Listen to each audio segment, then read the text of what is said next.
This is like a hybrid thing, yes? There are people who are from Outside of Mumbai. they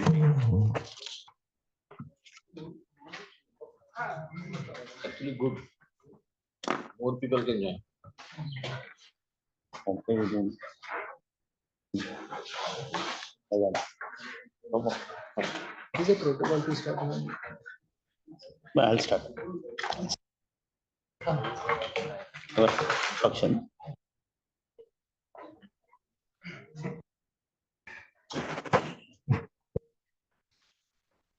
Recording on क्या भाई?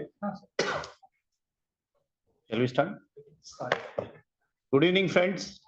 I'm welcoming all of you to this fantastic study group on valuation. I think this was one of the study group which is continuously active, thanks to Nishant and all other. We welcome the Central Council member.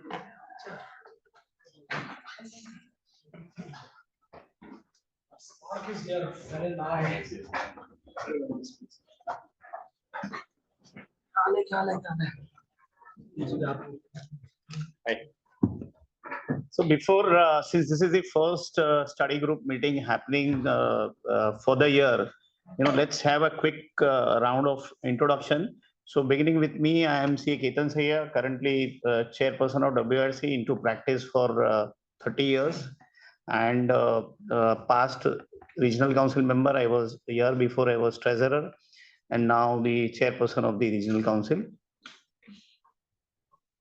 Hello everyone, good evening. It's an absolute delight to see all of you in this study group, one of the most prominent study groups. I'm Arpit Kabra.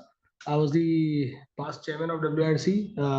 Last year, I was the chairman of WRC, and I had the august advantage of working with the current chairman, the same tenure, and we had a wonderful time.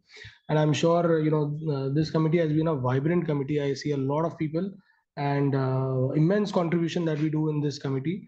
This time we have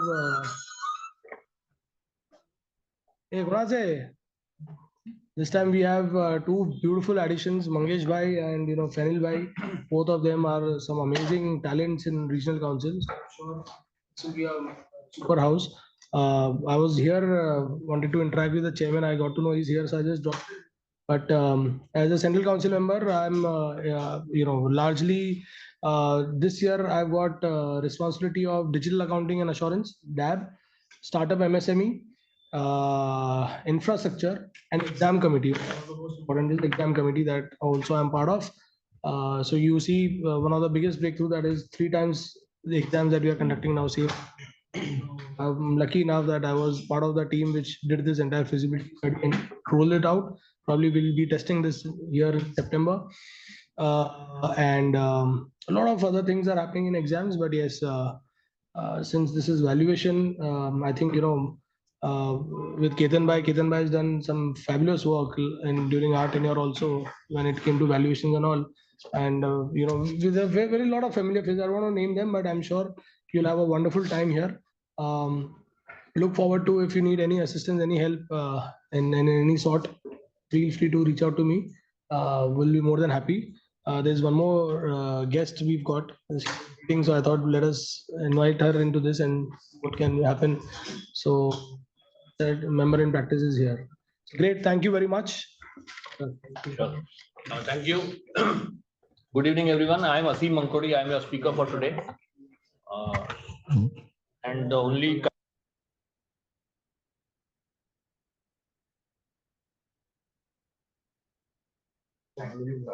myself, C.A. Shah, and currently I'm serving as a treasurer. I was past chairman of Ahmedabad branch, so basically coming from Ahmedabad here. So wonderful being a part of this study group.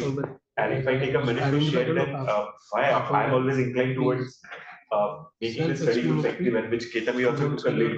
That normally when sessions happen, it's always one-to-one. It's never one-to-one discussion. It's always one-to-many.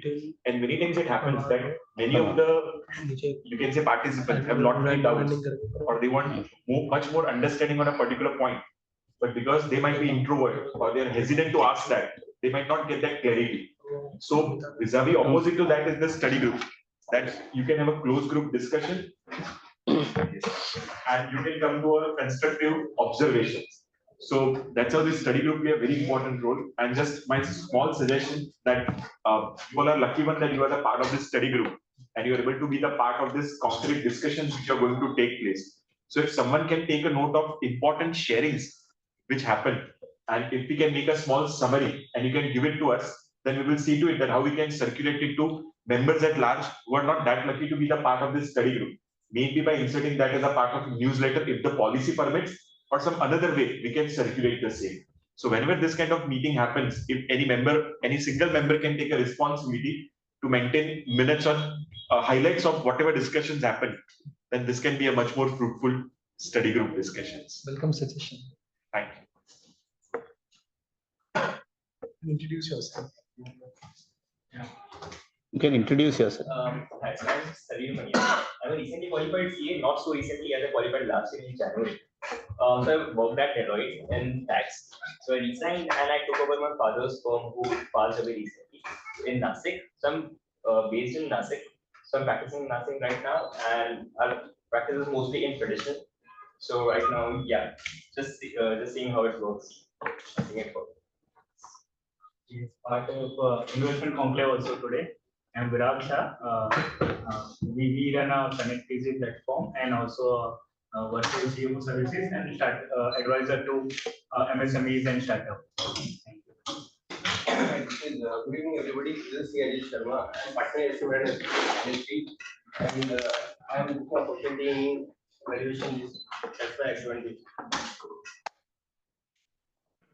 Myself, Lakshman Agarwal. I am in and private equity. So, Superb. for valuation, understand. Welcome, sir. Hello, everyone. Good evening. This is CM Nilesh Sangani. I'm a registered valuer. I'm based in Mumbai. Hello everyone, I'm Vidhi Manik. I qualified in May 2018 and since last 2 years I started practicing. I'm trying to specialize in RERA, but other than that I'm trying to grow up, like it's too early for me. Thank you. Hi everybody, my name is Rohit Maurya. I am a partner with Sridhar and Associate. Earlier, before that, I was a part of PwC for 10 years. At Sridhar and Associate, I direct the US practice under the CPAs who are there. And I have recently cleared my valuation exam also. So I am like a fresh baby for this group actually. Yeah, that's all from.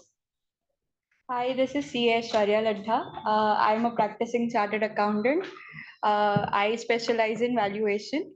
I currently work as an associate with Nishant sir, and I also also have a traditional practice. And yeah, I'm currently working. Hi everyone, this is Smeet Madlani. I'm a CA, CFA, FRM, and currently practicing in the fields of FEMA, International Tax, Valuation, and Fundraising, and currently pursuing ADIT and DIIT with the Hello everyone, my name is Kamlesh. Currently, I'm working as Swastika Investment Limited, which is a category 1 merchant banker. And we are focused on IPO, managing IPOs, fundraising in equity, and doing valuation across. Hello everyone, I'm Nishant Soni. I am convener for this year for valuation study group. Thank you so much for all your participation over here, and we ensure to make it a better place. Firstly, I would like to extend my heartfelt thank to Ketan Bhai also, especially because till last year we were facing some issues, and Ketan Bhai is the one who suggested we can go for virtual plus digital mode, because I think physical mode was something was happening till last time, but when we had a discussion, he quickly understood what are the problems we faced last year, and immediately I think members have done virtually also have been able to do it today because of we had a discussion with Ketan Bhai. And at the same time, some more improvements in the policy have been made in the valuation study group as a whole. So very thankful to him for taking up this matter very quickly upon taking up the office. So round of applause for you, sir. Thank you so much. As far as my introduction, I am also practicing into business valuation since past 10 years, and I have been ex Sridhar and Associates employee once upon a time, and at the same time, I work in due diligence area and transaction advisory. That's all. Thank you. Just want to add that sir has revived all the study groups. Absolutely right. 10 or even more. Yes. 9 to 10. Good evening, everyone. Myself, CA Mangesh Ghanekar. I'm a regional council member elected for the first time at WIRC. Earlier, I was chairman of Thane branch of WIRC. I'm practicing since the past 12 years and I specialize in real estate sector. I would like to first congratulate Ketan Bhai again to revive these study groups. This was one of my agendas in the elections. So thank you, Ketan Bhai, for kind of completing one of my agendas. And the other thing is the like Fenil Bhai mentioned, if we can monetize and we can note down what are the inputs that we are getting from the study groups, because I understand that the members who are part of this study group really want to contribute towards the subject as a think tank of ICAI rather than just coming for a CP program. So the very basic idea is to take forward uh, new initiatives, new ideas in the valuation domain, and also contribute as a think tank to the institute and for the betterment of the fraternity. So it is a really good suggestion that Fenil Bhai made, and I think I wish all of you the best to going forward for the coming year in the study. Thank you. Thank you, Mangesh Bhai. So before I hand over the charge and before we proceed for some other meeting. So we can get in online members also. Yeah. We request the members who are online, you can also introduce yourself.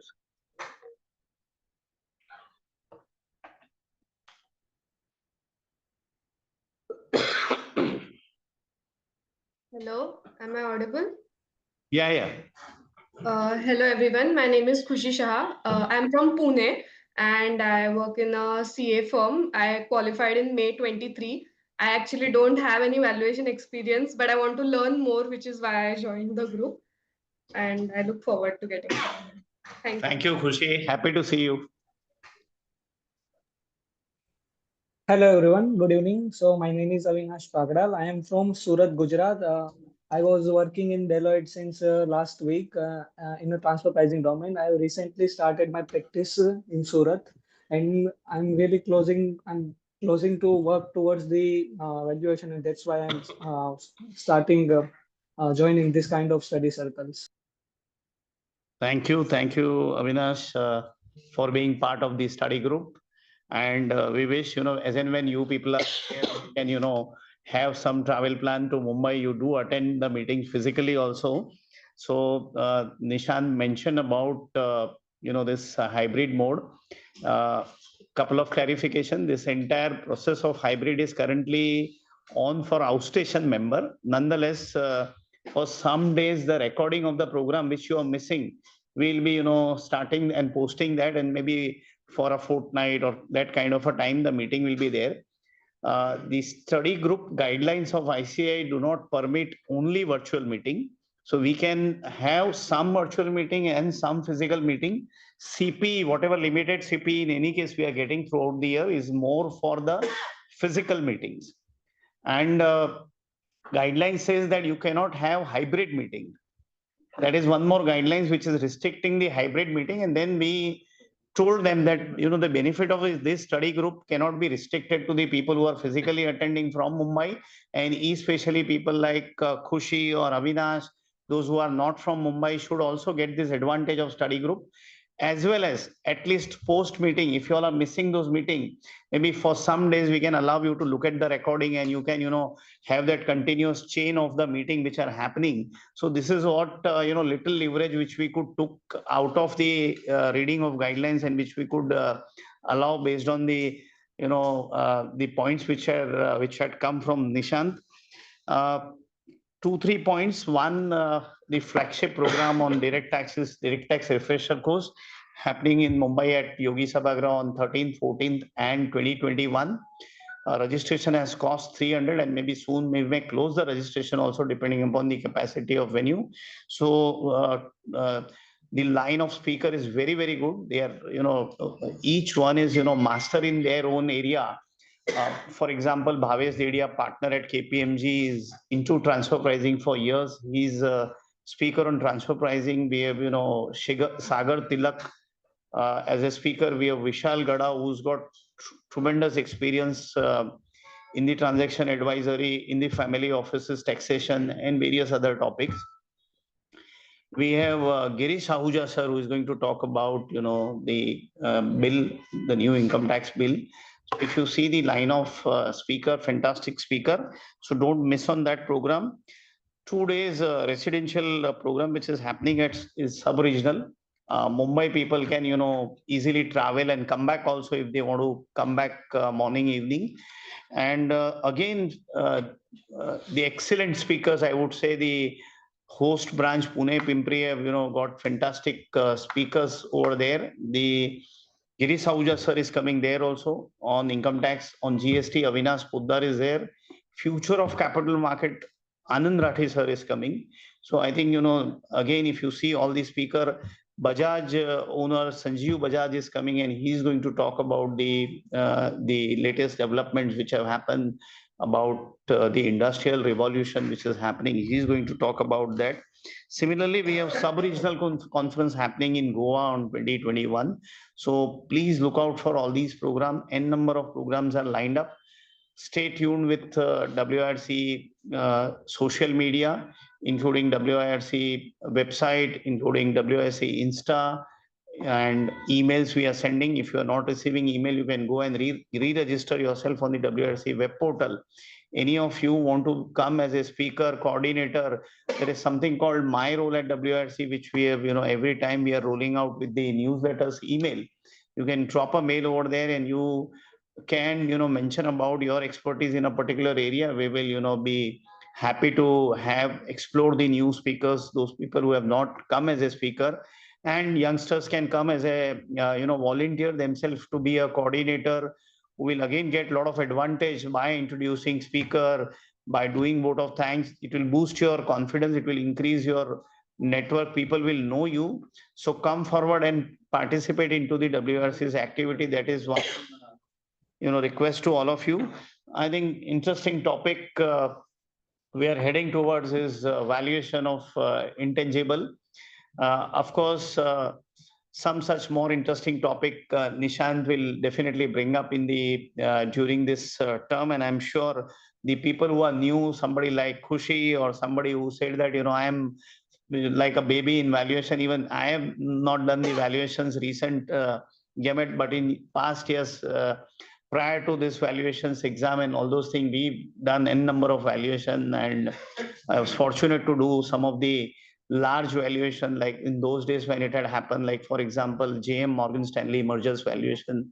I was fortunate to be part, and there was some more valuation. And I think the interesting part is the newer methods which have come. Like for example, if we see the valuation of the startup, new age startup, which is more on the user base or more on other concepts which have come up instead of asset base or instead of future earning base. These are quite interesting, and which is more than the asset value of some big companies. The companies like Zomato or those companies, startups have got valuation. I think this is again, it's not a science, it's not a maths, it is something mixture of art, science, and maths, where the valuer will not say even 2 plus 2, and he will look at various factors. And in that, the interesting is today's topic, that we can't see intangible, and we want to value that, and we have to value that. How do we value that? Be it some patent, be it some software, be it some brand, be it some goodwill. And I think, I'm sure the topic is going to be very, very interesting to learn that how to do the valuation of intangible. With this, once again, thanking Nishant for his dedicated efforts, even in the past term. And day I took over, I think second day he was here, and he said, with one was this, like online or some more points which he mentioned, that whatever suggestion we want to do at WIRC. So Nishant, on behalf of Western India Regional Council, placing on record sincere thanks to you for your dedication for the valuation study group, and looking forward for a great year and interesting speakers and interesting topic to be deliberated and discussed. And I'm sure the people who are joining first, by the time year ends, they all will be expert on valuation, and they will happily say that it was a fruitful year to attend the study group of valuation. With this, handing over the entire year's proceeding to Nishant. This is being first meeting we came, and we took away your some time. Otherwise, it is going to be no deliberation by any of our office bearer or any of the RCM, and it will be a pure discussion meeting. And I wish that you all participate, ask even basic question you have. Our all worthy speakers will not mind even answering. You may feel sometime that कैसा लगेगा मैं एक CA होके कुछ stupid question पूछूंगा तो या पूछूंगी तो, but don't feel that. That is the purpose of study group, that people have come here for learning. So even if you feel that how do I ask, don't hesitate in asking whatever question you have. That way only you will able to learn, and the speakers understand that it is a study group where it will not be one-way communication. It is going to be two-way communication and discussion, and that will make the study group more healthier. Thank you so much. Thank you, and over to you, Nishant. Thank you so much. You can take the charge and start off. So just a small token of our work-life balance concept. We have created one calendar. So we'll just give it to the speaker for today's. Nishant.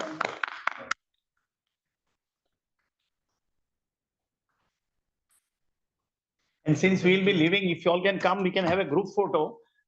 Post that we have got a meeting at 7. So कैसे लेंगे दिप्तेश? हो जाएगा. कुछ लोग बैठ जाएं, ऐसा करें? हाँ चलेगा आप 5 लोग बैठ. So we'll take a group pic, and then you all can start the actual proceedings.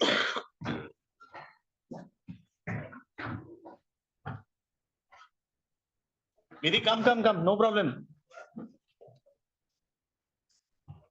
अब आगे आ जाइए. कुछ एक दो जन इधर आ जाओ, नहीं तो है बैलेंस हो रहा है. Yes, sir. हाँ.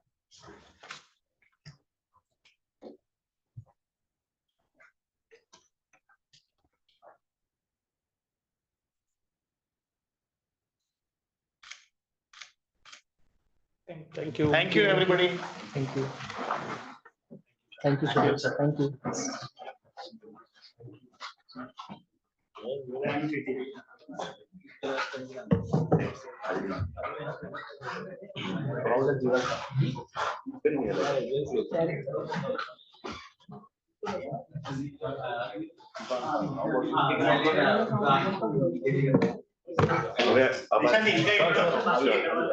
Okay, sure. Start the session. So I think if I go here, these people who are online, they will have any problem in seeing. Where is the camera? So then I think might as well take from here. I'll do from here. Better, no? I think नहीं तो उनको दिखेगा नहीं. I will do it from here.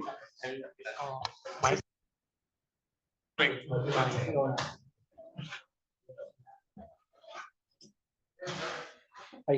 Hi. You can introduce yourself and we'll start. Please. I'm CA Shaman, partner at SMRP and Associates, and predominantly practicing in audit, GST, and valuation. Which firm you say? SMRP and Associates. All right.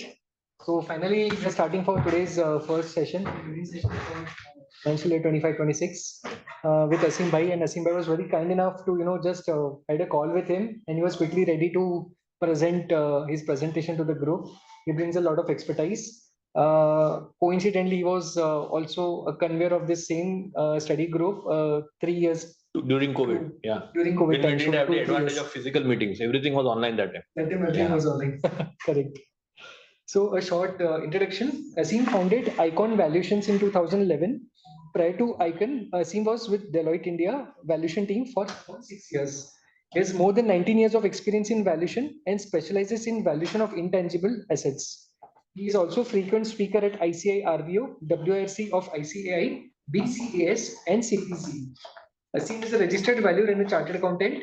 He has completed his post-graduation in business laws from National Law School of India, University, Bangalore. There's a long list of introduction about him, but for time being, let's start quickly and hear out from Asim. All right, thank you. So, because it has been clearly now indicated and introduced also that, this is more an informal session, right? The only difference is I am sitting here in this session, some other session I'll be that side. So do not worry, feel free to ask any questions, people who are present here, also people who are joining us online, right? This is actually an informal session, and the reason I said yes to taking this session is because this is my favorite topic. And why it is a favorite topic is because there is going to be a lot of interaction when we discuss, right? Intangible, the safest part of the intangible is that you can always say something which, because nobody can see it, right? That is the safest part, right? So now, starting with the presentation, there is a saying by Robert Herjavec. Do you know who this guy is? Has anybody heard of him? And are the online guys also on unmute? Yeah, they are able to talk, right? All right. So you can unmute yourself and speak if you have any answers or if you want to ask any questions. So if you have seen Shark Tank, right, the original one, the US one, right, there is a Croatian judge there, right? That's who Robert Herjavec is. Now, what has he said? He had said what is great about entrepreneurship is that entrepreneurs can create the tangible from the intangible, right? You take any example of a brand or any other intangible, right? It's an intangible which you are creating, which will finally give you a tangible benefit, and that's what this means. Now, intangible asset valuation is very something similar to what right now I have shown on the screen. There are no numbers given, right, on the watches, but you are able to tell what the time is, right? Why? Because you are, from your experience, you know what it means. You don't require any numbers, you need to quantify, but you know that there is a value lying inherent in the particular asset, and that's what intangible asset valuation is all about. Now, what I believe is that, see, I have put some, recent news items here. The red ones I am going to discuss, but I would like to know your thoughts on, do you know anything about any of these headlines when it comes to an intangible asset? Can you just, read out and just tell me if you know anything? You can start, there is no specific order. Whatever you know of, you let me know what do you know. Okay, what do you know about, how is it important for intangible assets? You are Ajit, right? Yeah. Reliance Group, they have started to do their registration. Correct. As soon as Operation Sindoor happened, Reliance Group went and tried to trademark this particular name, right? And then, I don't know what issue happened, but they said that we are not doing that, and some junior employee had done and all that, right? In fact, there is a joke going around which says that the junior employee was Anand Ambani, right? It's a joke, right? But I am saying so that Operation Sindoor is, they were looking to trademark that particular name, right? So you see how certain names can actually be trademarked, why certain names cannot be trademarked, and how, let's say 10 years down the line, had this trademark been approved, obviously they would have made a big money out of it, right? And that's the reason that they immediately went to sort of trademark it. Any other thing that strikes you? In case of Jio Hotstar, when their merger was going on, one guy took that domain name on his own name, which created a lawsuit that he cannot do so because Jio Hotstar are different patents they have. That's right. So what happened was that, because there were talks that Jio and Hotstar were going to merge, someone was smart enough, some person was based out of Delhi, he was smart enough to get the domain name registered, right? He went and registered the jiohotstar.com domain. Now, when this merger actually happened, Reliance was wanting this particular domain name.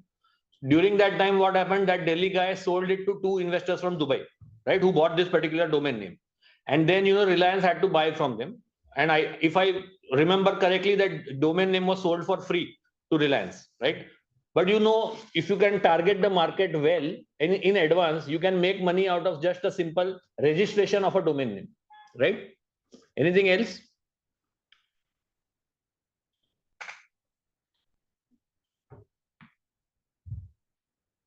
All right. Anything else that you read, say, in today's or yesterday's newspapers? Anything about Vadilal brand? 1,000 crore brand. The minority investors are not comfortable with the valuation. Yeah. So Vadilal brand, there have been family issues in the Vadilal group companies, right? There are 3-4 companies, and finally they have all decided to, come together under one brand, under one company, and their brand has been valued at some 1,000 crores odd, for which a royalty of 5% has been charged. Now the shareholders are saying that, this is a very high value of brand, and that's why they have sort of gone into litigation. So again, if we were to, discuss this particular topic, say 5 years back about valuation of intangible assets, there would not have been enough headlines to fill this entire slide. Today, when we are talking in 2025, right? This is only the news of the last 1 year or so, right? And we are able to fill this slide, and that also I had to remove some names. So imagine how much potential intangible asset valuation is now having, right? Because most of you are either in valuation or planning to come into valuation. You need to think about this topic from a very strategic perspective and how you can monetize. If you think from that perspective, this topic is going to be very interesting to you, right? Now, and that's what you need to see. As if you see now, valuation domain, unlike say audit and tax, right? Valuation domain, unlike earlier, was a very premium thing, to get into valuation. It was because there was an early mover advantage. But now with the RV course opening, there are thousands of valuers. If you see the IBBI website, you will have 6,000, 8,000 valuers individually registered. So what happens is that the easiest part, which is the business valuation part, like that becomes the lowest hanging fruit. Most of the people are going to jump there. That is where you are going to get competition. But if you go to intangible, if you specialize in intangibles, if you specialize in derivatives, right, that is something not right now, which is everybody's cup of tea.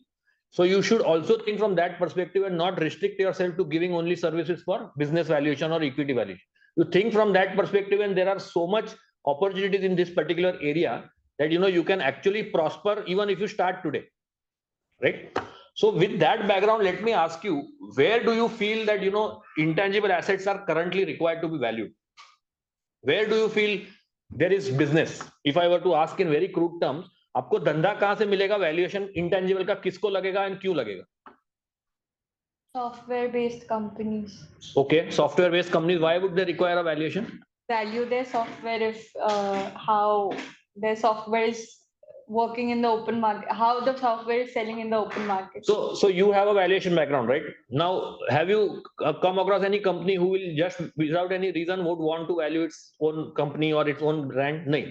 Kuch to there will have to be some transaction or something which will want them, right? Otherwise they will not pay money. So for budgeting purpose कि हमारा software अगर बाहर चल रहा है तो ही हम आगे उसको कॉस्ट डाले वो software. That is true. So that maybe you can say that first of all, see, under accounting standards, you are not allowed to recognize self-generated intangibles, right? So if it's my own software, I will anyways not be able to know the value. So maybe that is one reason where if you want to sort of go out in the market and say that I want to license this software out, then what should be the royalty rate? Then uske liye you will be requiring a software valuation, which is correct. Anything else? Merger and acquisition. Okay, that's a very broad word. Where specifically? Any brand is getting merged with any other brand. Brand is getting merged, brand is getting acquired, right? So that is one place where you can do, like what I mentioned there. Rasna recently bought Jumpin brand, right? Jumpin brand, they had shut. Jumpin brand was owned by Hershey's. They had shut it down during COVID. Now it was a dormant brand which Rasna has now acquired. Campa Cola acquired by Reliance, right? So those are the types of mergers and acquisition transaction where the specific asset which is exchanging hand is the brand itself or the intangible asset itself. So that is on one area where it would be required. What else? Dispute claim. Which kind of disputes? Like this Geo Hotstar? Yes. What else? Arbitration. Arbitration. What else? Impairment. That is a very, who said impairment? Right. So that's a very immediate requirement that everybody has, right? Because all of us have some background in audit. Right, that every year an impairment asset testing has to be done if there is a goodwill or if there is an intangible asset. Now that is the first thing which will should strike you that this is an immediate opportunity where I can give my services in intangible asset valuation. Let's say some company, let's say Rasna has acquired Jumpin, right? They have paid some 350 crores or 250 crores. We don't know the value, but some values have been reported. Now, next year, when the auditor does the testing, so when Rasna acquires Jumpin brand, Jumpin is going to be recognized as an asset in the books, right? At whatever price they have paid. Let's assume 250 crores. Next year, when the auditor is doing the valuation, auditor, if there are some indications in the market that this particular sector is not doing well, they will ask them to get a fair valuation done to see whether it is meeting the cost or has it dropped. So those are the types of immediate, opportunities which you can target. Anything else? What AI related in which way? Tool or maybe something which is we cannot see, like a custom GPT people are making now. Okay. Or maybe any other AI tool. Okay. So why would they value it? Is it like the software thing which she mentioned? Yeah, kind of, yes. All right. Okay.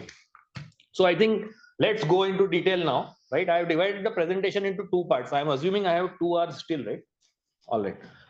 So when do we value? Correct. I have divided into 4 parts. When, why, what, and how. So while most of you may be interested, Sida, let's go to how.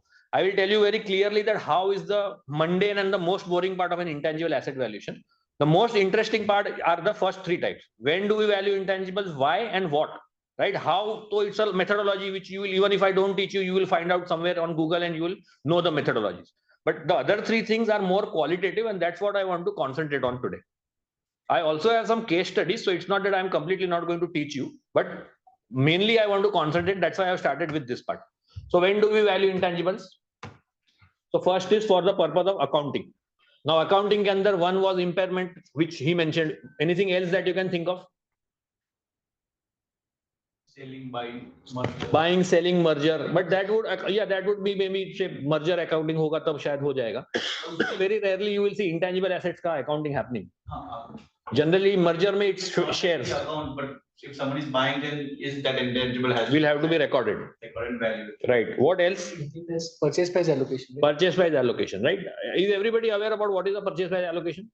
If no, then you can ask me now. You are not aware? All right. Anything else? Purchase. So I'll come to that. Use acquisition of an intangible, impairment, purchase price allocation. Anything else under accounting that you can think of? Okay. So let's see. One is accounting. Next is tax. We have a lot of tax professionals here also, right? Who have some experience in tax. Have you come across any situation where intangible assets are required to be valued for the purpose of tax? Indirectly, PPA gives you that only. Indirectly, PPA will give you that because PPA may you record intangibles on which you get.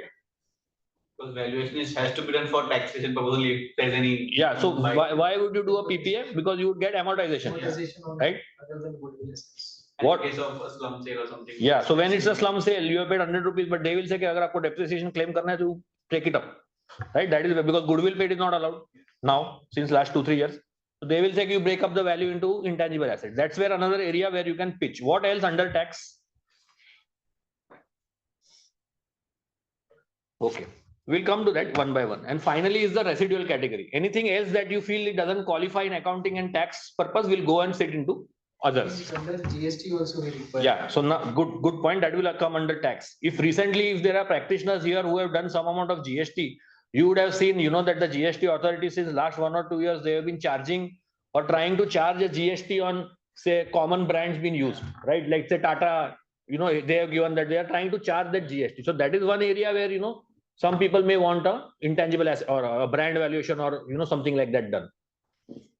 If I am going fast, please let me know, right? I have a tendency to speak fast, but if you feel that, I'm going more quickly, then you let me know, I'll slow down. All right. So for the purpose of accounting now, Ajit, to answer your, because you said you don't know what is a PPA. So let's say, so if you are aware about Ind AS 103, are you aware about what is Ind AS 103 on business combinations? Yes.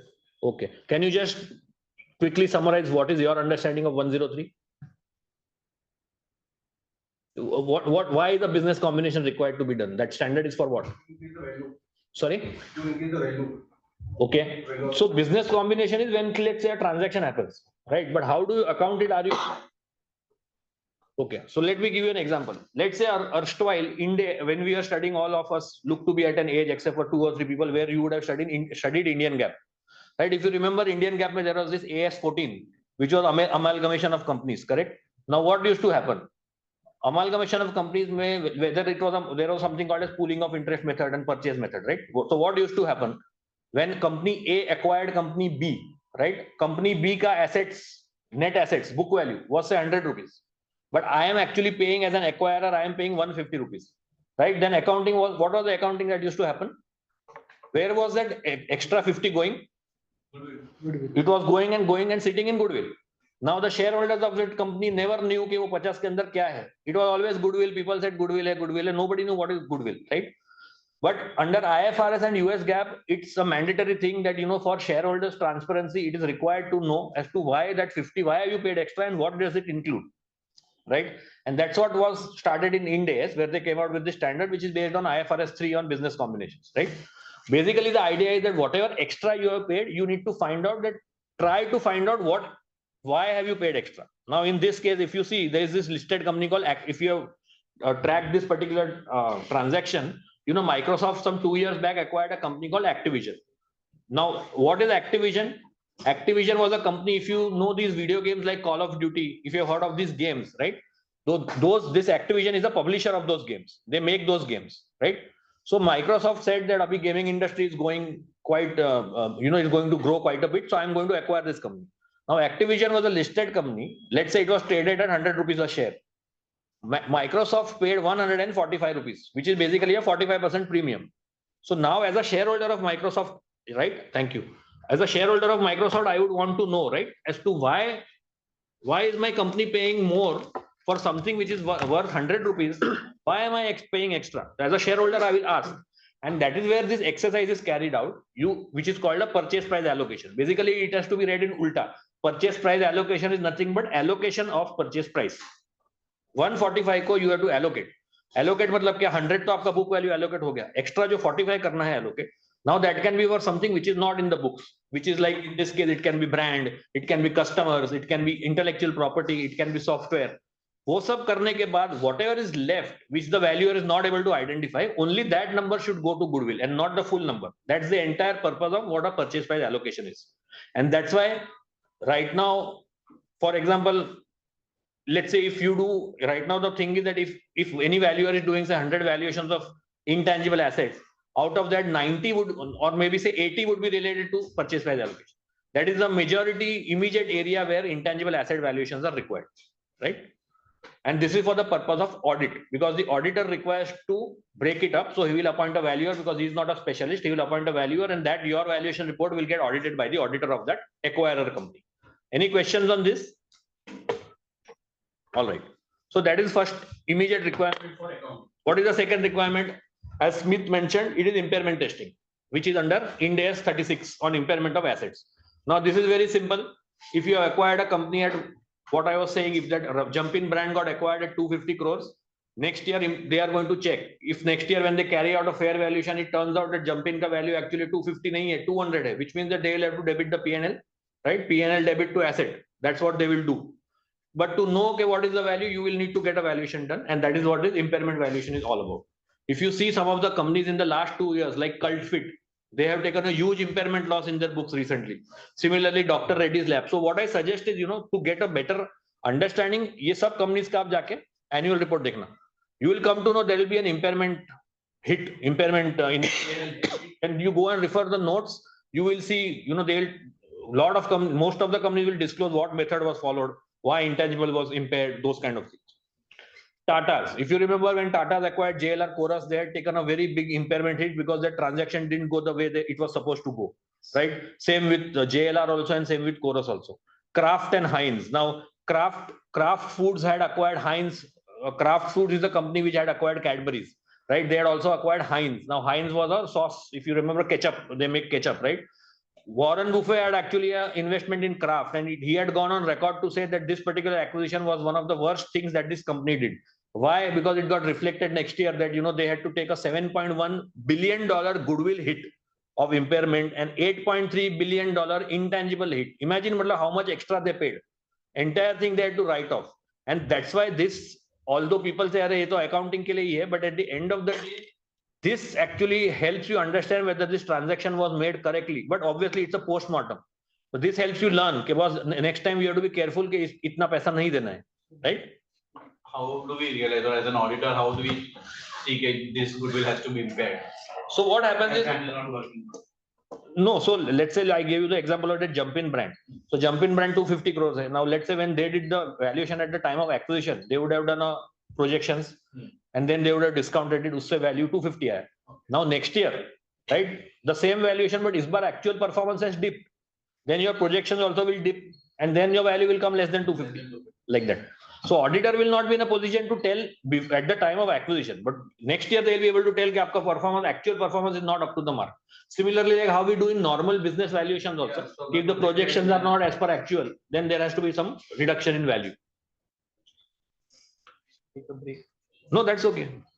I mean, you can continue. I'll stand. That's fine. Walt Disney, if you see, which में there was this, because this Jio and Hotstar. हाँ मैं खाऊंगा वो. हाँ चलेगा. Break तो that's fine. Whatever you are comfortable. So Walt Disney, if you see Walt Disney recently, when this Jio Hotstar merger happened, Star also got culled out, because of which Walt Disney as a whole, if you see during IPL or during this World Cup also 2020 World Cup, lot of ads used to come off the Disney cruise. Yeah. Right? Now why did Walt Disney इतना साल से वो चला रहा है? Why did it have to suddenly think of starting something like a cruise? Because उसका जो amusement park वाला business है, that is not doing the way it was supposed to do. So that's why they have ventured into this new thing. And why is it not ventured? Because they took वो लोग का Star और जो Disney Star वाला जो property था in terms of television, that has gone out. So they don't have much right now in their repertoire to sort of make any money, right? And ATC is American Tower Corporation. They have also recently taken a $402 million goodwill hit. Now imagine, we are talking here about billions and millions, right? Dollars, right?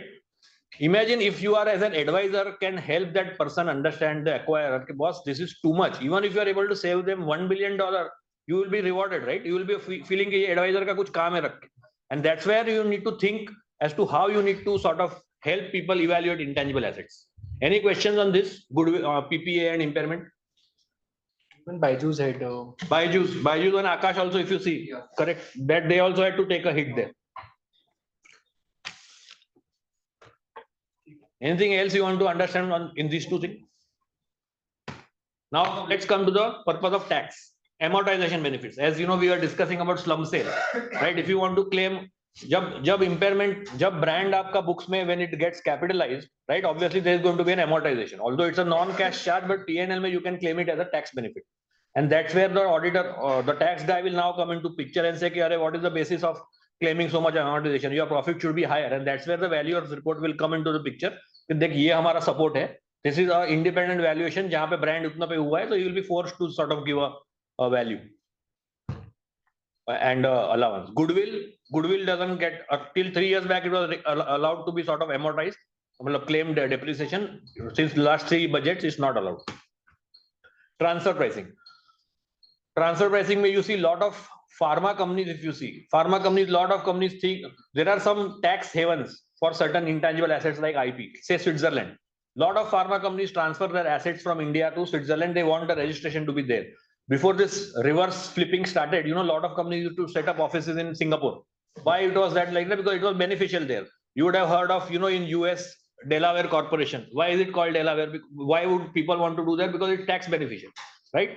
So वो logic से क्या होता है कि when you want to park an asset there, right? When you are transferring an intangible from say India to Switzerland, then the transfer pricing guys will want to know कि you are transferring from say holding company to a subsidiary related company. Then what is the value correct, or are you shifting profits outside? And that's where a valuation would be required. Licensing of intangibles. So some 2 years back there was a case where Tata is an umbrella brand, right? You have Tata Chemicals, Tata Motors, Tata Steel, all that.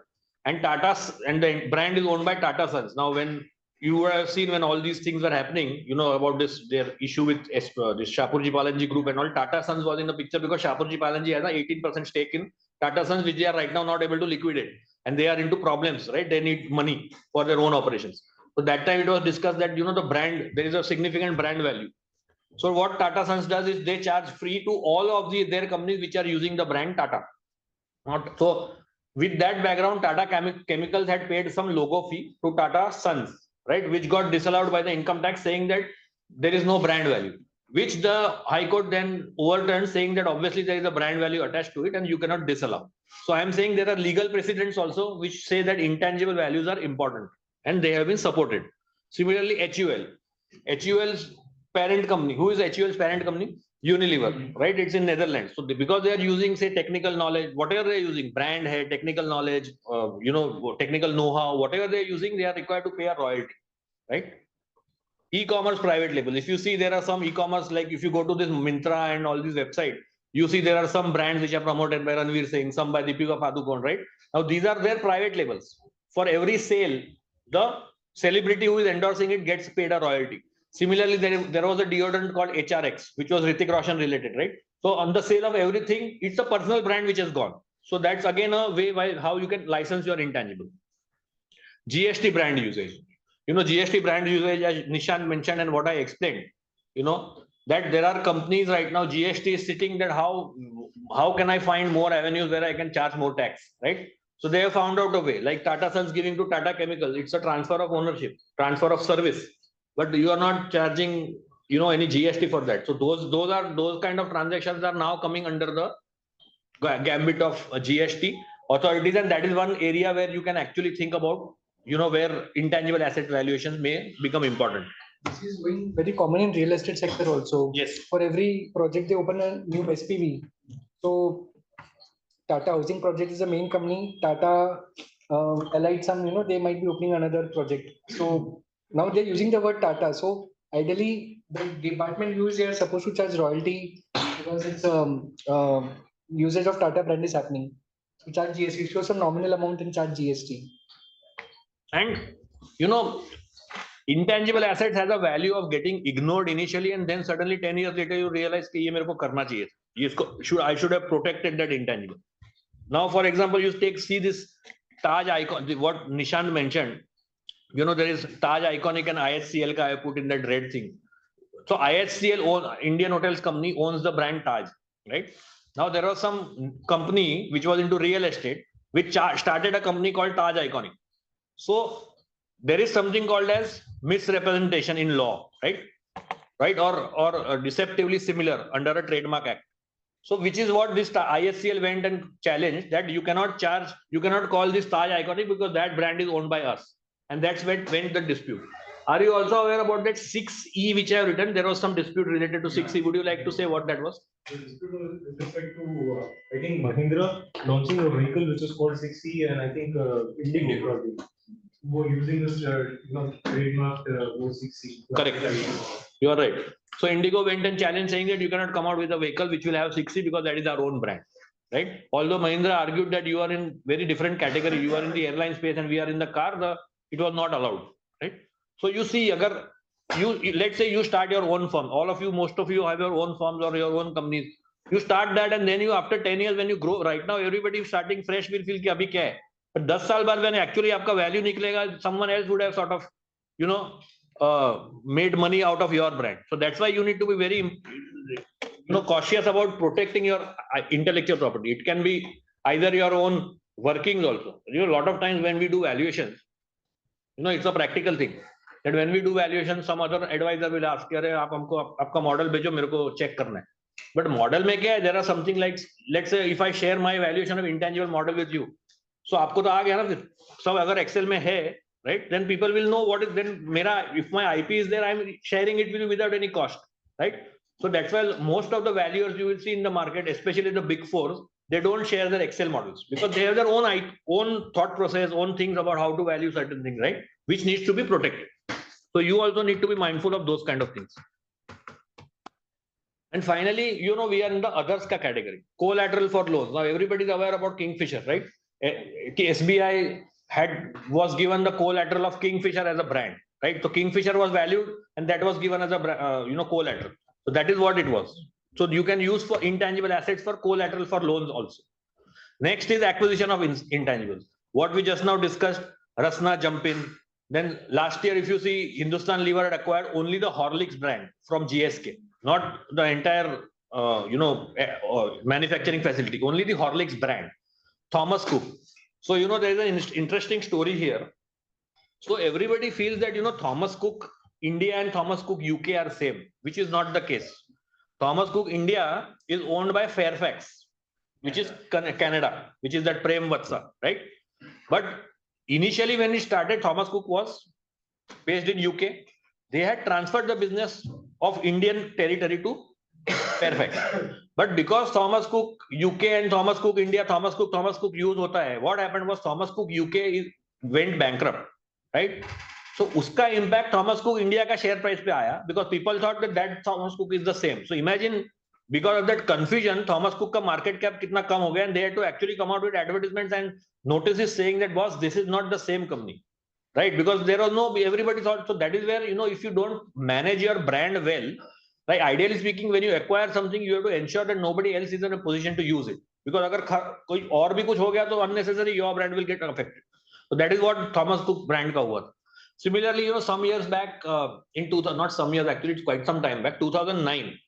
2009 there was a one of a kind deal where, you know, Paras Pharma is that company which makes those Moo, Livon, those kind of, you know, FMCG, medical products, right? So a certain set of branded products was acquired by Reckitt Benckiser. Reckitt Benckiser is the company which makes Dettol.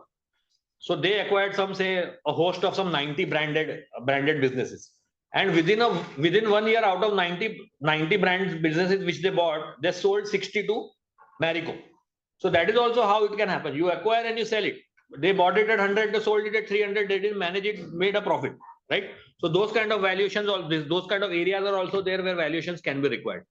Litigation, someone here told about litigation, when there has been a breach of contract, right? Like if you see, you know, like today, sorry? Amazon Future Group. Amazon Future Group. That is one example which I have put there, right? Then you have bankruptcy structuring hota hai. Yeah, for example, right now you see the dispute which is going on between the Lodha brothers, right? That Abhinandan Lodha is saying and Abhishek Lodha is saying. So they have come out with House of Abhinandan Lodha as a brand and Lodha Group is a separate brand, right? Sorry? Right. Right. And then you also see, you know, within this Amarchand Mangaldas, you have Sam and you have Cam. Sam is one brother who has got the Bombay territory and Cam is the other brother who has got the North territory. So those kind of things are also there. If there are disputes which happen, you need to Haldiram, Nagpur and Haldiram, yeah, correct. Haldiram also is a crime case. Abhi itna uska bada deal hua. But that time all these issues came to the fore. Also, you see, ऐसा नहीं है कि, you know, defunct brands have no value. Take the example of Kodak or take the example of Nokia. Now, those companies, जिसके लिए they were known, those businesses shut down long back. But the brand still has a value. Like Nokia, if you go, it is doing some other thing, but the brand itself has a very high value, right? Although the business has shut down, the business for which it was known. Same with Kodak also. Insurance. You know, a lot of time you would be seeing, you know, especially if you read Bombay Times, that they come out with celebrity values. Deepika Padukone has been valued at this value. Virat Kohli ka brand value is this much. Now we feel that what is the purpose of these valuations, right? These are not, you can monetize. But insurers, when they insure their, you know, brand, this is what the values they use for. So that is another area where valuations can be done. And finally, issuance of sweat equity. Now, most of you are here to trying to they are already either registered values or trying to become registered values, right? So registered value or Companies Act you require valuation of sweat equity shares. Now, what is sweat equity? If someone has done all the manner at the time of starting the company, but there was no money that time to pay him as a salary, you will be given shares. So that is, so you are giving that shares against his tangible or intangible contribution in terms of, say, technical know-how or intellectual property and things like that. So that is the time within the Companies Act where you will be required to value the intangible asset. Any questions so far? Now come to this. Why do we value intangible? So this is something interesting which I want you to see. So if I ask you why do we value intangible, the first slide that should come is this. Because there are so many people here just sitting to cheat. You see all these brands. These are all, you know, Sabji Wala is Subway. This Kya Loge is Kellogg's. Samsung is Satsang, right? Because there are people sitting there to capitalize on something which is not theirs but other people's, right? And that is the reason why we are required to value intangibles and protect intangibles. Now, just by looking at this, can you tell me kiska logo hai? Okay. About 5 years back, right now you can all see your credit cards. If you have an older credit card, you will see that, you know, 5 years back this logo beech mein MasterCard likh ke aata tha. Now they went into a proper exercise about changing the logo. Can you say why would they have done that? Can you think of a reason why did they change their logo and remove MasterCard? The people remember the logo without the name. But उससे क्या फायदा? I understand. But उससे फायदा क्या है? Anyone can write the name in between. No. वो तो logo तो registered तो पूरा ही था ना. Along with MasterCard, it was full registered. But they decided कि no, they actually spent money and did a survey to find out कि अगर हम लोग नाम निकालेंगे, just like you were able to identify, they did an entire survey all across the world and everybody was able to say कि Mastercard नहीं लिखा है तो भी it's okay, I can understand Mastercard. But my question was, why would they incur so much of expense and change the logo? Why? What went into their minds to remove Mastercard? Give more impression to the consumer. Impression, give more what? Impression of About what? And recollection. नहीं, but वो तो पहले भी Mastercard लिख के तो और ज्यादा होगा recollection. So there is a unique thing there. Mastercard, if you see that time UPI was coming in. That time वो Pine Labs वाला machine आ रहा था, POS. So not everybody was. So Mastercard wanted to go into that domain also. It is a payment gateway, right? Agar if they are restricted to Mastercard, then everybody will feel that it's a card company. That's why they said we don't want to do Mastercard. Let's say you take the firm, my firm's name. My firm's name is Icon Valuation, right? So आपको clearly पता चलता है कि this company is doing valuation work. Now let's say if I want to go into audit and tax, and if I keep my company's name as Icon Valuation, will you be able to come to know that I am doing audit tax? No. Same logic was there. They said कि हम लोग को और areas में जाना है. Same logic with say Facebook and Meta. Earlier it was called Facebook. Then they made it Meta. Why? Because they wanted to say that we are not only Facebook. We want to do a lot of things. Insta लिया, WhatsApp लिया, ये लिया, वो लिया. Same with recently Zomato, and what did it become now? Eternal. Why? Because they didn't want to get restricted only to that delivery thing. They acquired that district thing, right? That booking, book my show type ka. So that's why, so that their brand doesn't get diluted only to that particular name. That's why they did this exercise. So इससे आपको पता चलता है कि लोग कितना सोचते हैं intangible asset के बारे में. And that's where you realize how much potential is there in this particular area. Now I have put here some logos, and I want you to tell me, do you see something very different in these logos? These logos have, all of these logos which I am going to put will have some USP.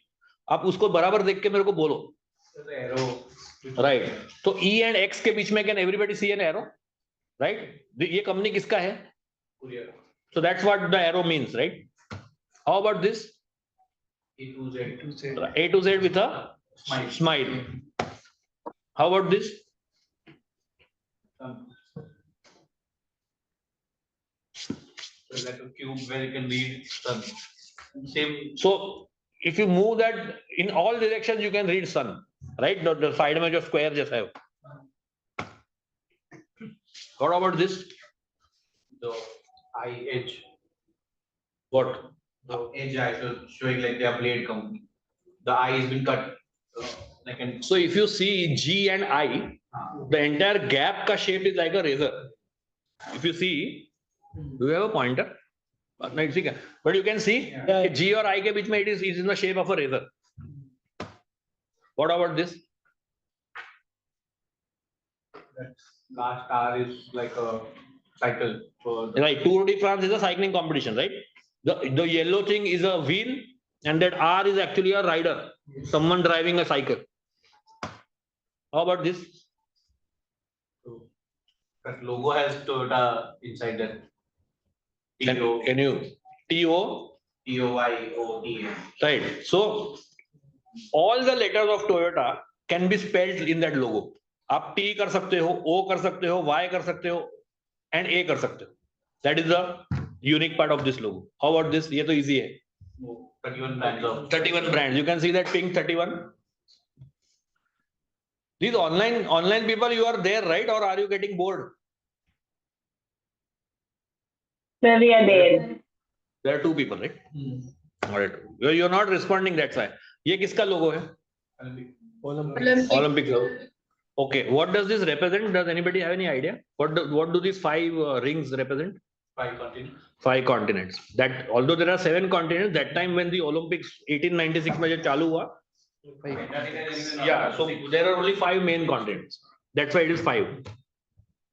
Right? So I am saying that, think whenever you think about something, you think on these lines, that when the thought process would have gone कि अपना logo क्या करना है, so much money, time, efforts have been put, and that's how you need to think about everything, even for your own companies. Okay, so now let's start with the first one. First one किसका logo है? Green वाला? Starbucks. So there was another company in Delhi, India as it is there known. They came up with a company called Starbucks, Sardar Baksh Coffee. ठीक है? So do you think this is deceptively similar?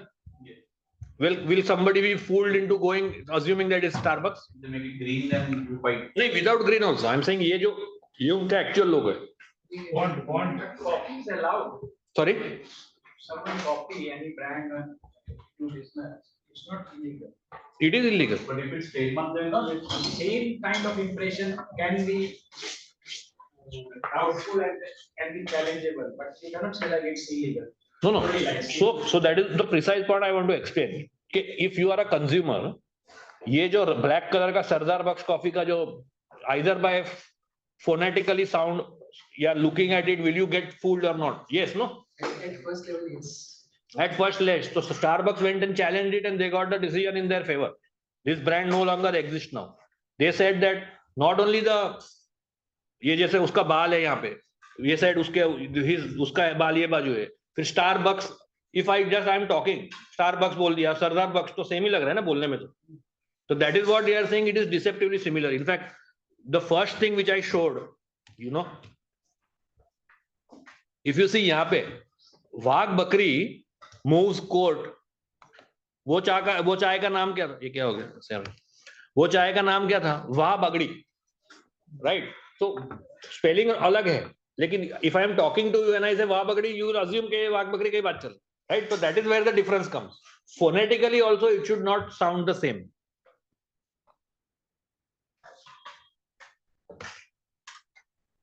Full screen क्यों नहीं हो रहा है? अच्छा उधर full screen है क्या?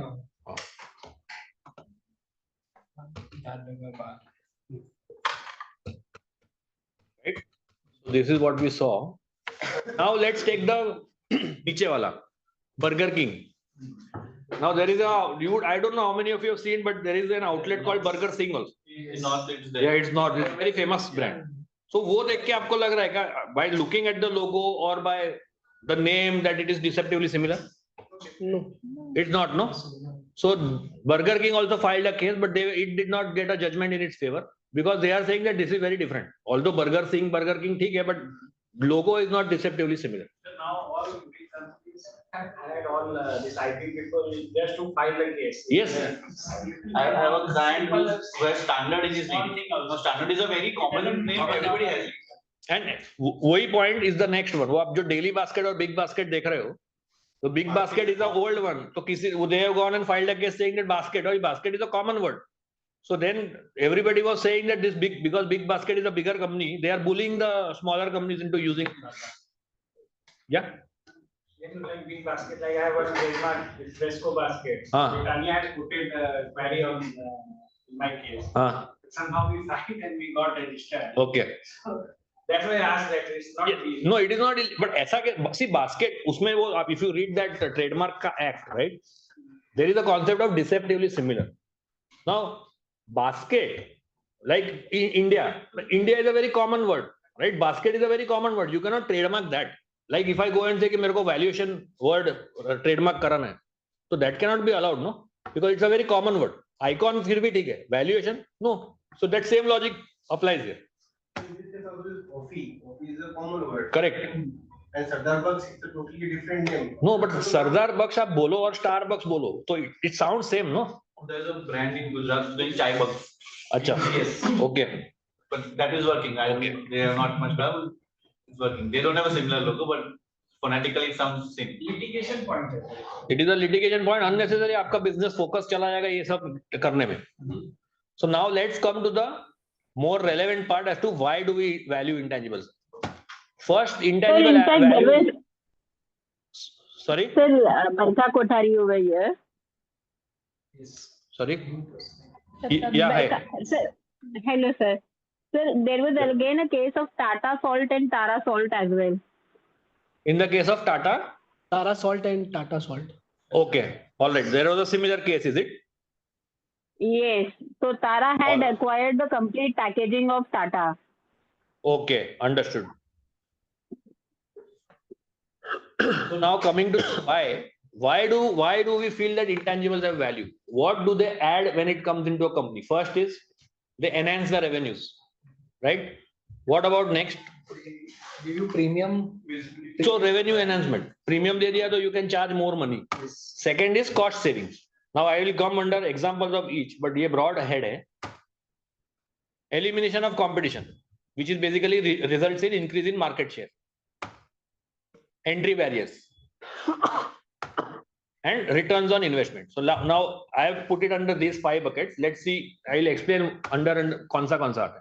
Now let's say revenue investment. Revenue investment, what Nishan mentioned, one is obviously you can charge a premium, right? Because it's a brand, you will charge more.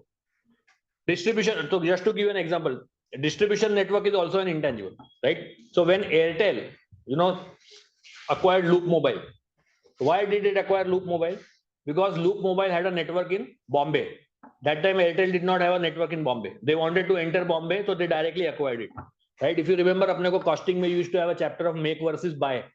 Correct? That is a similar thing. If I wait for that network, or should I directly take it? All that, those kind of thoughts come into them. Future Group and Bharti Retail, right? Or Aditya Birla More. Again, it's like a case of DMart also, right? अगर DMart को मेरे को सीधा उसका distribution network directly I get, rather than waiting for creating and all that, right? So that is why it helps into immediately increasing your revenues. Branch network. Kotak Bank acquired ING some years back. What was their logic? Does anybody remember? Why did they acquire that bank? He had a good presence in South area. Exactly. ING had a very strong presence in South. Kotak did not have a sound presence in South. They thought कि हम लोग उधर इतना time लगा के बनाएंगे अपना brand. इससे अच्छा अगर if this is readily available, let's take that company. Which other bank do you feel has a more prominence in South? Canara. Vijaya Bank. Vijaya, Federal. Those both merged only, Vijay and Yeah. I think so. So Federal Bank is another company which is a Kerala-based company, जिसका stronghold is South, right? So these kind of transactions यहाँ पे Kotak ने इसके लिए लिया because they wanted to enhance the revenue. So branch network is another intangible, for which the deal was made. So I am trying here to give you example where the deal itself was there because of the intangible. In the first case, sorry. And like Air India, they were into losses, but the airline routes which Air India had, yes, that nobody had. International flights doesn't have it. Brands. Now what Nishant was saying. So before we go into that, Dove is which company ka brand? HUL. What about Hamam? Right? HUL. So एक ही company में they have targeted various categories, right? कोई 60 rupees का brand है, कोई 10 रुपए का brand है, correct? So when you acquire brands, that comparison also need to be done कि आप like to like compare कर रहे हो कि you are comparing Dove and Hamam, right? Similarly, Parle G versus Hide and Seek. Both brands are of Parle, but Hide and Seek is ये 4 रुपए का है, 5 रुपए का आता है, वो 12-15 रुपए का आता होगा, correct? That's where they are creating brand discrimination within categories. And this is a very common thing in FMCG. Now, because let me ask you a conceptual question. When you do a DCF valuation of an equity company, if of a DCF valuation of equity, does it include the value of intangibles, or should you charge extra, or should you add the value of intangibles to the DCF value? The revenue generated from the intangibles is added as cash flow, free cash flow. No. So just yes or no, simple. DCF value के अंदर intangibles का value आता है कि you have to add it? It is not as per cash flow, so Future cash flow वैसे ही flow करेंगे revenue को. so then revenue. So you are saying yes or no? Yes.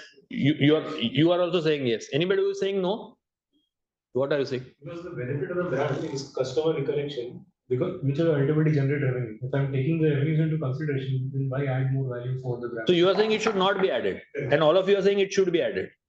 So No. separately added. It should be separately added. It's already considered in the. It should be added or not added? Separately, no. Separately only I am asking. No. Question वही है. Revenue generated is because of the intangible. So Like what he said. Yeah. You take his example of premium pricing. मेरा brand है, अगर market का 10 रुपए का भाव है, मेरा अगर 15 में बिक रहा है, तो 5 का तो इंटेंजिबल का कैश फ्लो तो ऊपर आ ही गया ना. There is nothing to be added separately. Why I am asking this question is, valuation, how it works. When you are doing something for a seller, he will try to give you innovative ways of increasing the value. This is one thing which you will face, and that's where you have to conceptually argue with them कि boss इसके अंदर तो आ गया. अगर they will say कि अरे intangible का तो वैल्यू आया नहीं, बुक्स में तो है ही नहीं है, कैश फ्लो में तो आ गया ना. If you are doing a book value valuation, then intangible का नहीं आया. But if you are doing a DC, so my question that's why is not equity value, it is DCF. जहाँ पे future cash flow लिया है वहाँ पे तो intangible का value आ ही गया है. Cost savings. So let's say when all these associate banks, like what you are saying about Vijaya Bank and Canara Bank and all these banks got merged together, what was the main driving factor? It was basically elimination of common things. Employee cost, common cost. So what was it again? A branch network, but with a different perspective of branch rationalization and getting the benefits of synergies. Then customers, database, data. Facebook, why did they acquire WhatsApp? Right? To save costs. They would have to go and acquire customer acquisition cost to acquire customers. Yeah, this they directly got a, and it was not the same customers. They were different customers. Some of them were obviously common, but most of them were not. Elimination of competition. Brands. Coca-Cola. Coca-Cola, if you remember, initially had come into India. It flopped, went back. Then they decided, apna nahi chal raha hai, so let's acquire Thumbs Up brand. So they had acquired Thumbs Up in 93, 94 with the intention ke we will stop Thumbs Up and only Coca-Cola. They did that. They realized that nobody has that much grip jitna Thumbs Up ka taste tha. So that's why they relaunched Thumbs Up. And today also, if you see, Thumbs Up is selling more than Coca-Cola. So that's, sorry. Yes, everywhere. Coca-Cola और Pepsi के बीच में there will be a competition कि ये होगा या वो होगा. But the logic is that Coca-Cola, in spite of being a global brand, could not. So in these type of companies, you know, there is an intangible called formula, which is the way they make this soda or the cola, right? Similarly, Gold Spot, they did the same thing with Gold Spot. वो लोग का खुद का Mirinda था या Fanta था, right? But Gold Spot they were able to kill, right? Because उतना strong hold नहीं था Gold Spot का. Similarly, Limca अभी भी मिलता है, but Limca दे Sprite भी है, Limca भी है. It's like that. Similarly, Ola and taxi for sure. If you remember, pehle initially when Uber and all that were making much noise, there was a company called Taxi for Sure also. So Ola said that, you know, might as well directly take the benefit by eliminating competition. Let me take the share. That's how Ola took over Taxi for Sure. Similarly, Swiggy, Zomato. There were, you know, news articles earlier that Swiggy and Zomato are going to merge. Uber Eats to ho hi gaya tha merge usme. They said all is good. What is the reason? Reason is when there are very few players, the idea is that we eliminate it so you get that share directly. You can think there will be a lot of other, you know, in the last 1 or 2 years, a lot of other examples also.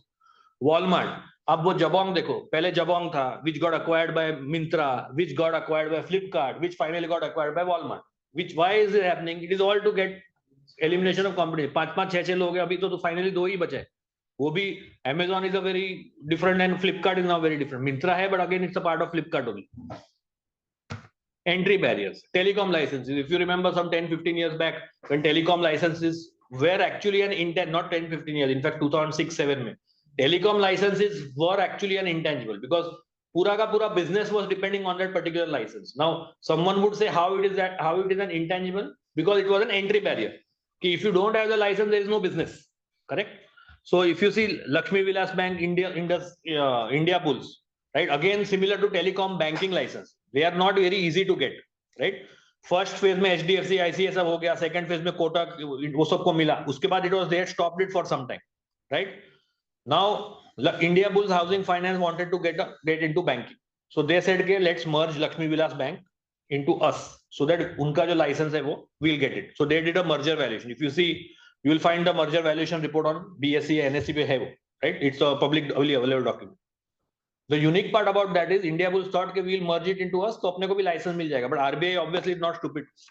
India Bulls का credentials were not so great, right? The founders का, so they denied the license. So then they said, ठीक है, if you, so India Bulls said, if you have that issue, then let Lakshmi Vilas not merge into us. We will merge into Lakshmi Vilas. आपको अगर वो issue है. So they tried that again. RBI said not allowed, right? So if you see that valuation report which is there in public domain, it is done by Deloitte. Both ratios have been given in the same report. कि अगर लक्ष्मी विलास में मर्ज होगा तो ये ratio है, अगर India bulls मर्ज होगा तो ये report. That's a very interesting read. And now why this entire transaction was made? To get the license, but because RBI denied it, this transaction didn't go through. Similarly, RVO, right? Certificate of practice. What is our standing in the market? Tomorrow if someone gets up and says I also can do the audit, will he be allowed to do it? No, right? Because we have done an entire course liya hai, we are getting that COP, and that's why we are considered similar to doctors, right? Similarly, RVO, registered valuer hai, wo kyun hai abhi, right? Because they want to say no, they are giving an advantage to professionals that if you are an RVO, then you will get more benefit, or koi bhi aake valuation nahi kar sakta. So these are all intangible. We may or may not quantify them, but finally at the end of the day, you need to look at them as an intangible. Your COP is the biggest intangible which you will have in your business, right? Because it's an entry barrier. Similarly, lawyers. Empanelment. What is empanelment? Banks बोलते हैं, because that's the indirect way of saying it. आप इतना time से काम कर रहे हो तो you are much more qualified than say someone who has just appeared, say cleared yesterday, right? Returns on investment. Now, if you see the way Marvel Comics, ये Avengers का series the way they have gone, you will actually realize how much potential is there in those kind of investments, right? Paintings ले लो आप, literary works ले लो, movie scripts ले लो, चेतन भगत का 3 Idiots ले लो, most of his books have been made into movies. You take any movie of Marvel Comics, they are making far more. Who started? Any idea who wrote Marvel Comics? किसने लिखा है? Stanley, right? He at the fag end of his life, he realized how much value he has made, right? So that is what intangibles are. आपको अभी कुछ मिलेगा नहीं, लेकिन compound होके at one point in time you will make so much money, right? You may or may not be able to enjoy it. That's a different thing. But finally, if you know that you have actually struck a gold mine, the earlier you realize, the better.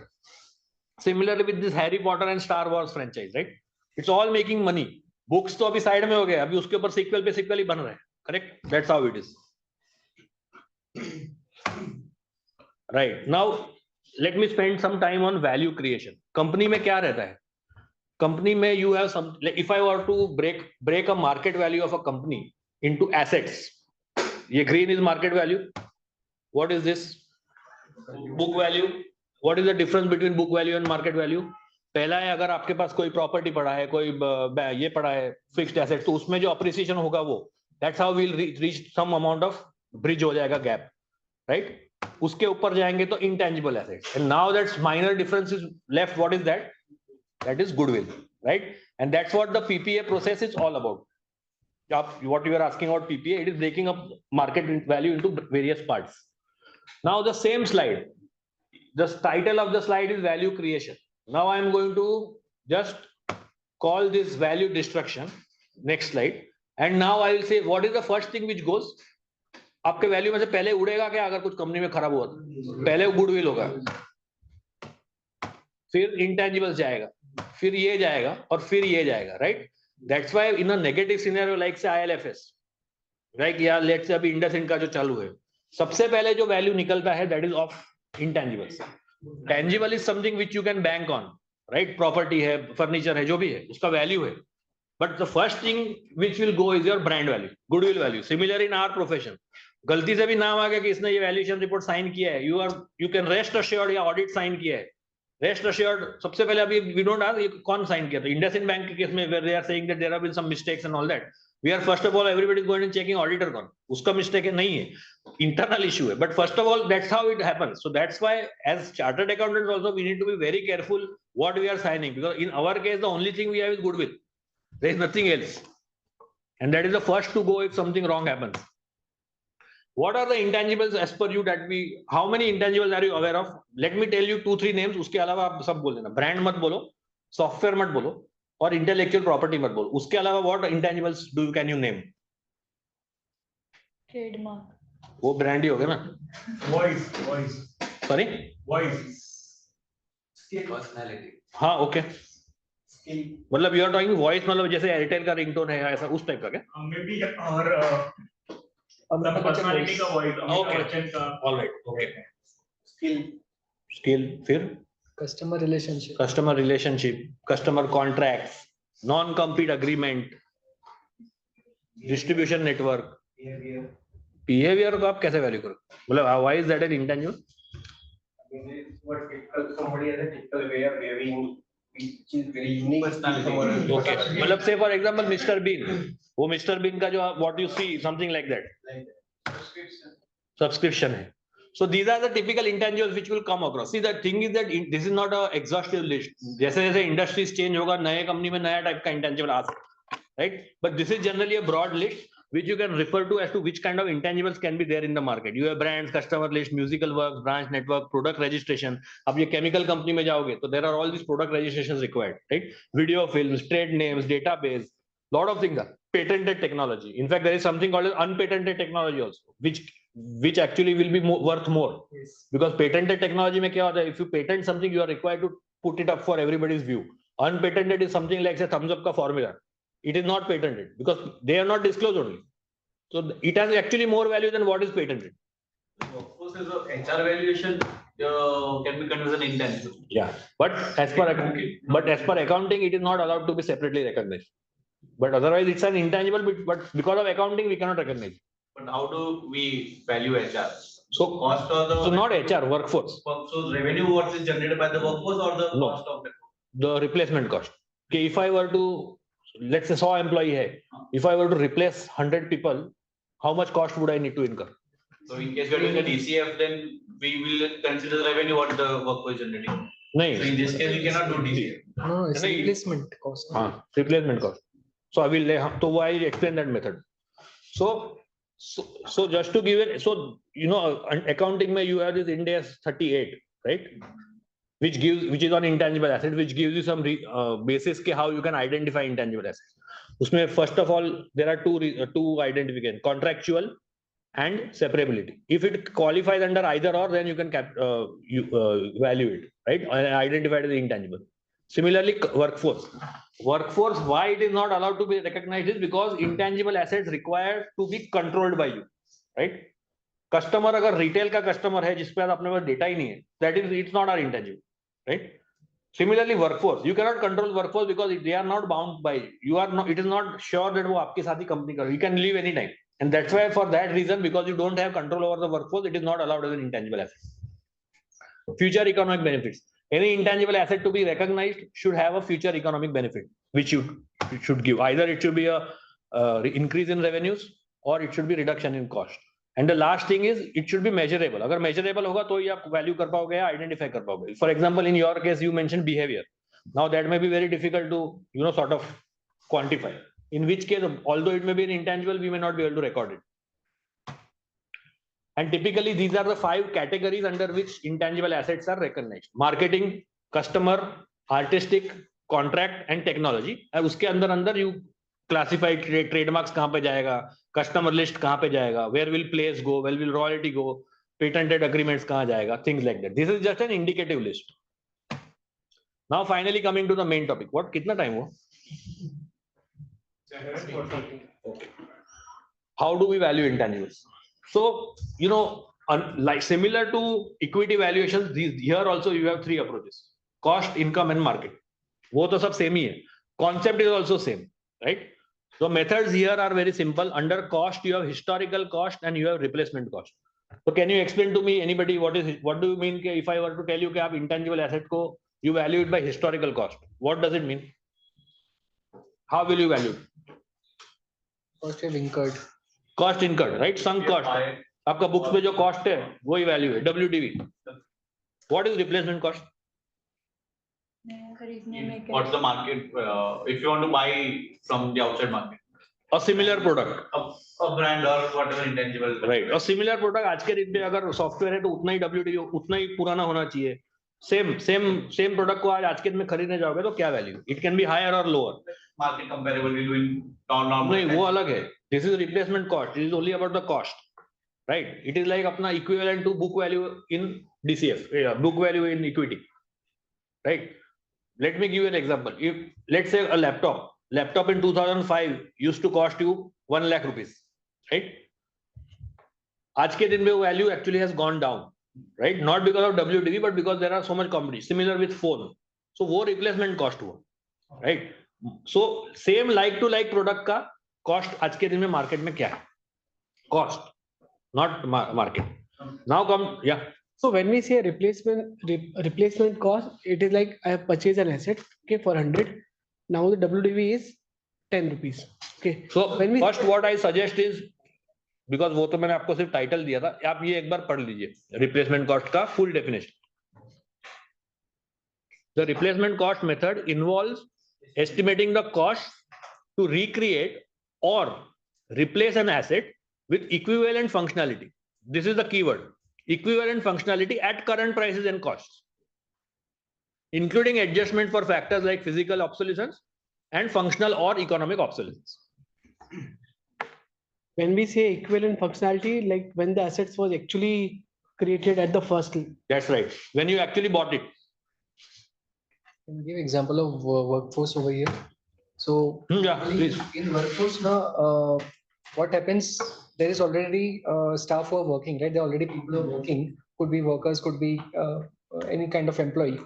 So in case you're replacing them, so probably you might need to hire an HR and you need to pay commission. So that becomes an additional cost to replace. You need to give some training to them if that's a policy of the company. So those all costs need to be added separately. Stuff may be Huh. costed and the existing one. So that becomes a replacement cost in case of workforce. So workforce is valued replacement cost. Sum of two things: hiring, recruitment cost, as you said, and training cost. Okay, see workforce, whether it is in this, let's say this is company A and this is company B. If this company is acquiring this company's workforce, salary तो उसको इधर भी मिलता रहा, इधर भी मिलने ही वाला है, राइट?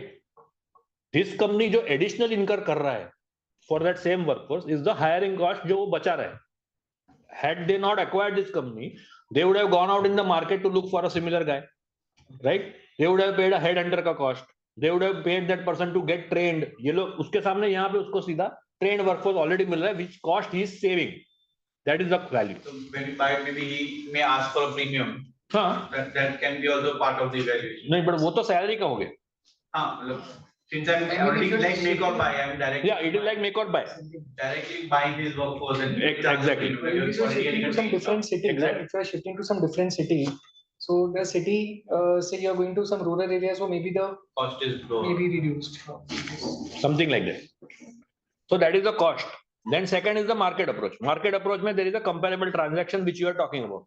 कि अगर let's say if you are valuing something in the juice industry और रसना ने अभी अपने को पता है कि रसना has acquired say jump in at say 4 times revenue, then you can use that 4 times as a starting point to apply to our revenues and do some adjustments based on how different or how similar it is. That is a classic case of what in equity valuations we do, comparable companies, comparable transactions, those kind of things. The only issue here is that intangible ka market is so much less that very few details are available, and there is no mandatory requirement to disclose anything. So nothing is available in annual reports also. आपको मिल जाएगा, सब people, it's confidential. You will see in this, in these Western countries when you have a divorce, right? Reasons is irreconcilable differences, right? It's similar to that. यहाँ पे लोग people just say they have acquired is unknown, no, they have not given. It's like that. So we never know at what value it has actually been acquired at. And last and final approach, and which is the primarily used approach, is the income approach, which again is all these methods are variants of a DCF only. Future cash flow को discount करना है, but difference is कि cash flow के अंदर क्या क्या जाता है. First method is relief from royalty, right? Anybody wants to explain what is relief from royalty, or has anybody used it? Not used it, but my understanding is that it would be something key. Suppose I was paying royalty for this particular intangible, then since I'm buying it, that intangible royalty cost is now saved. Right. Since I am owning it, Yeah. I am not required to pay it. So it's like because I am having that intangible, I am saving that cost which I would have otherwise paid. It's like my ghar, if I'm owning a house, I am saving paying rent.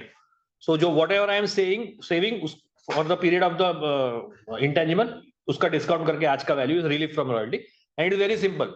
Relief from royalty, relief from payment of royalty. वैसा you have to see. Multi-period excess earnings. This is the most commonly used method. It is almost a variant of a DCF, right? Anybody is aware about this method?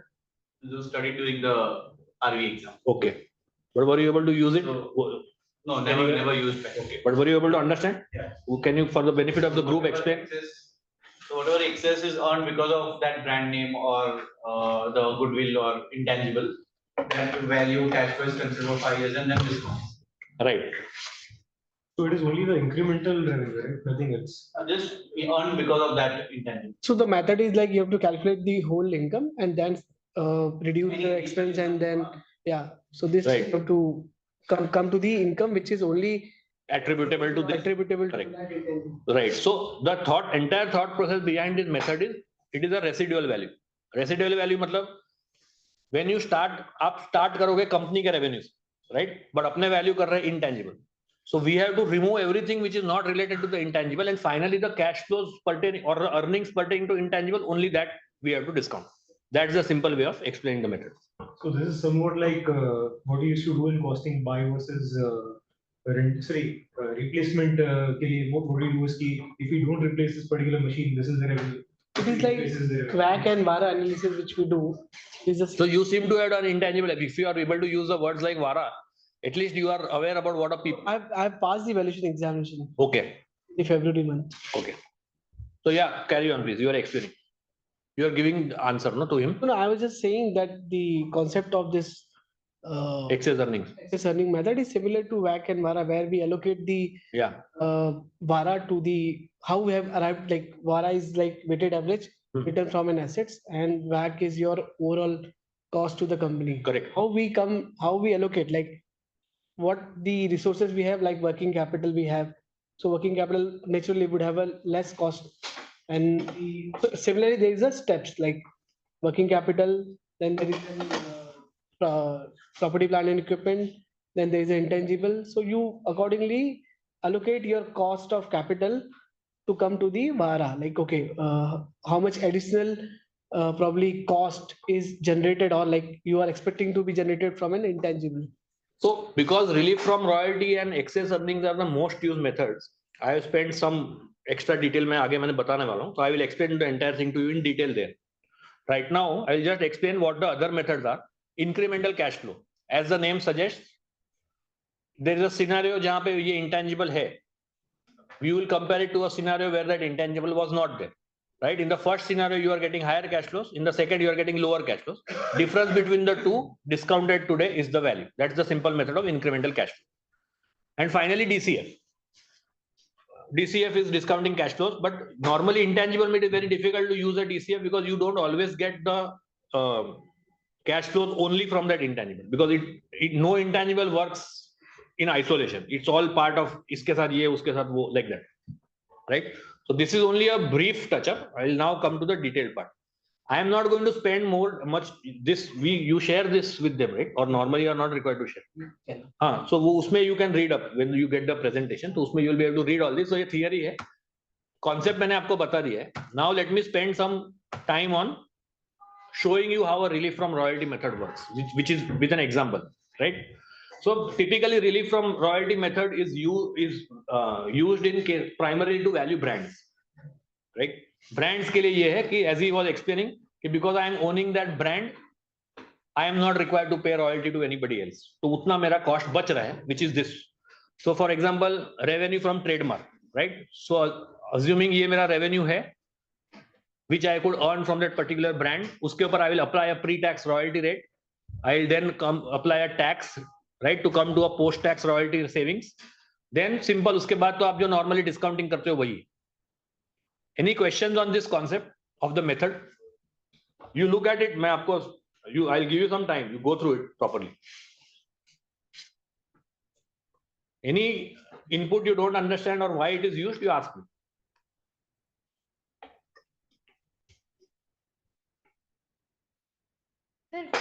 From royalty is used when, matlab, considering that if I take this product, if I pay royalty, then mera revenue क्या रहेगा?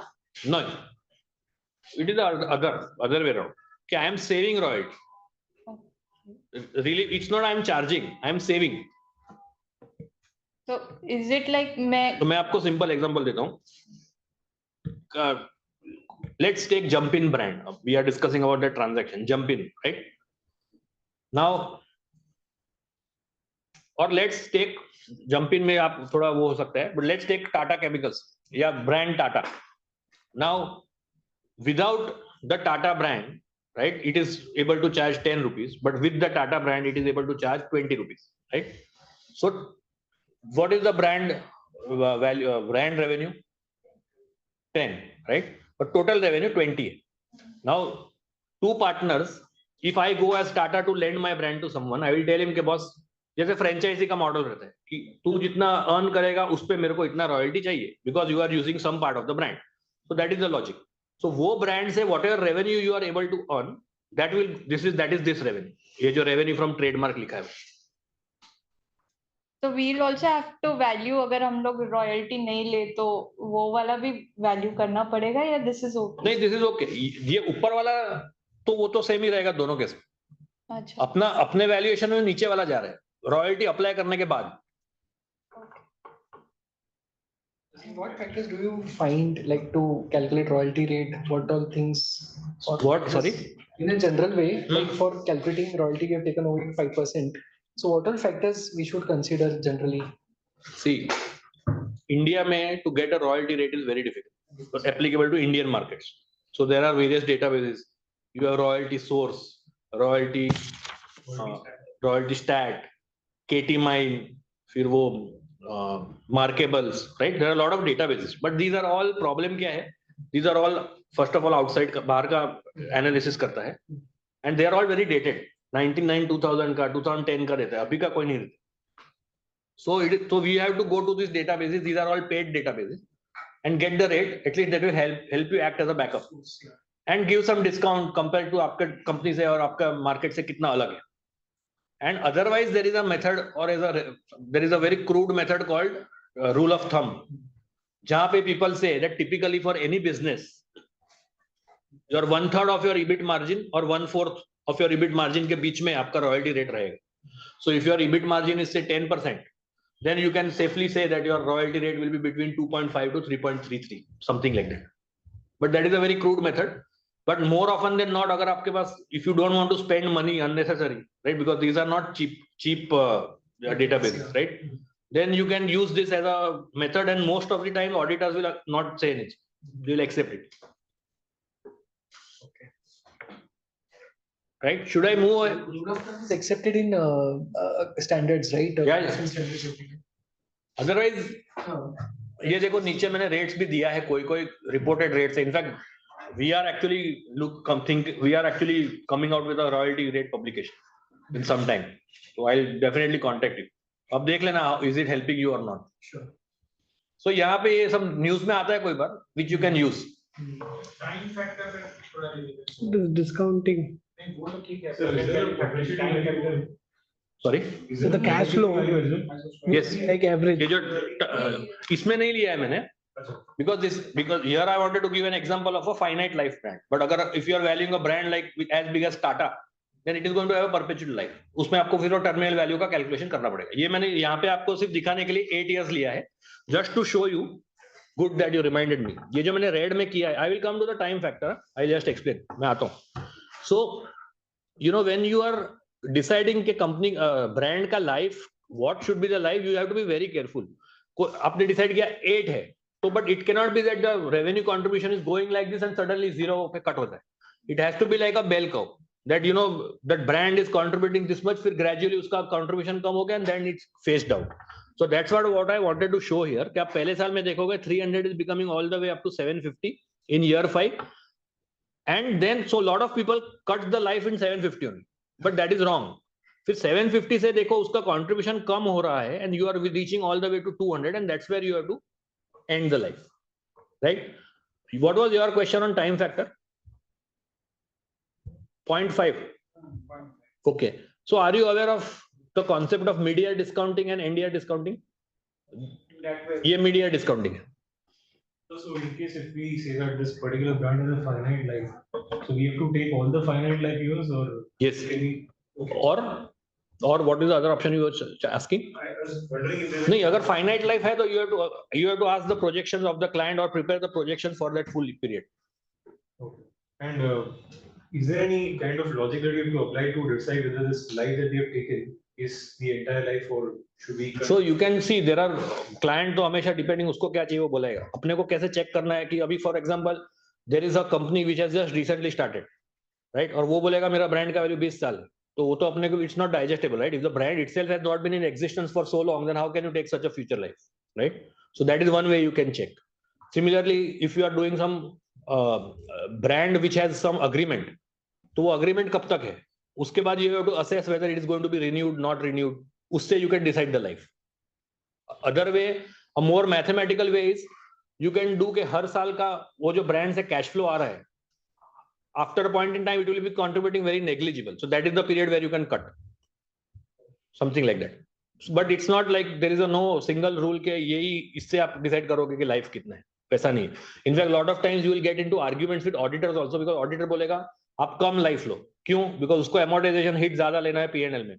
So आपने 15 लिया होगा, बोलेगा आप 10 में करो, because he is looking more from a conservatism principle as an auditor, whereas we are giving more like a fair value. So then you need to work out how best to justify. In fact, there will be a lot of times when you may have taken 15 years, but auditor will still in his accounting thing take 10 years. So art and a science. Yeah, art and a science. Coming over here. And fees also. Sir, one question. What is tax amortization? Yeah, okay. So tax amortization is a very hypothetical concept, right?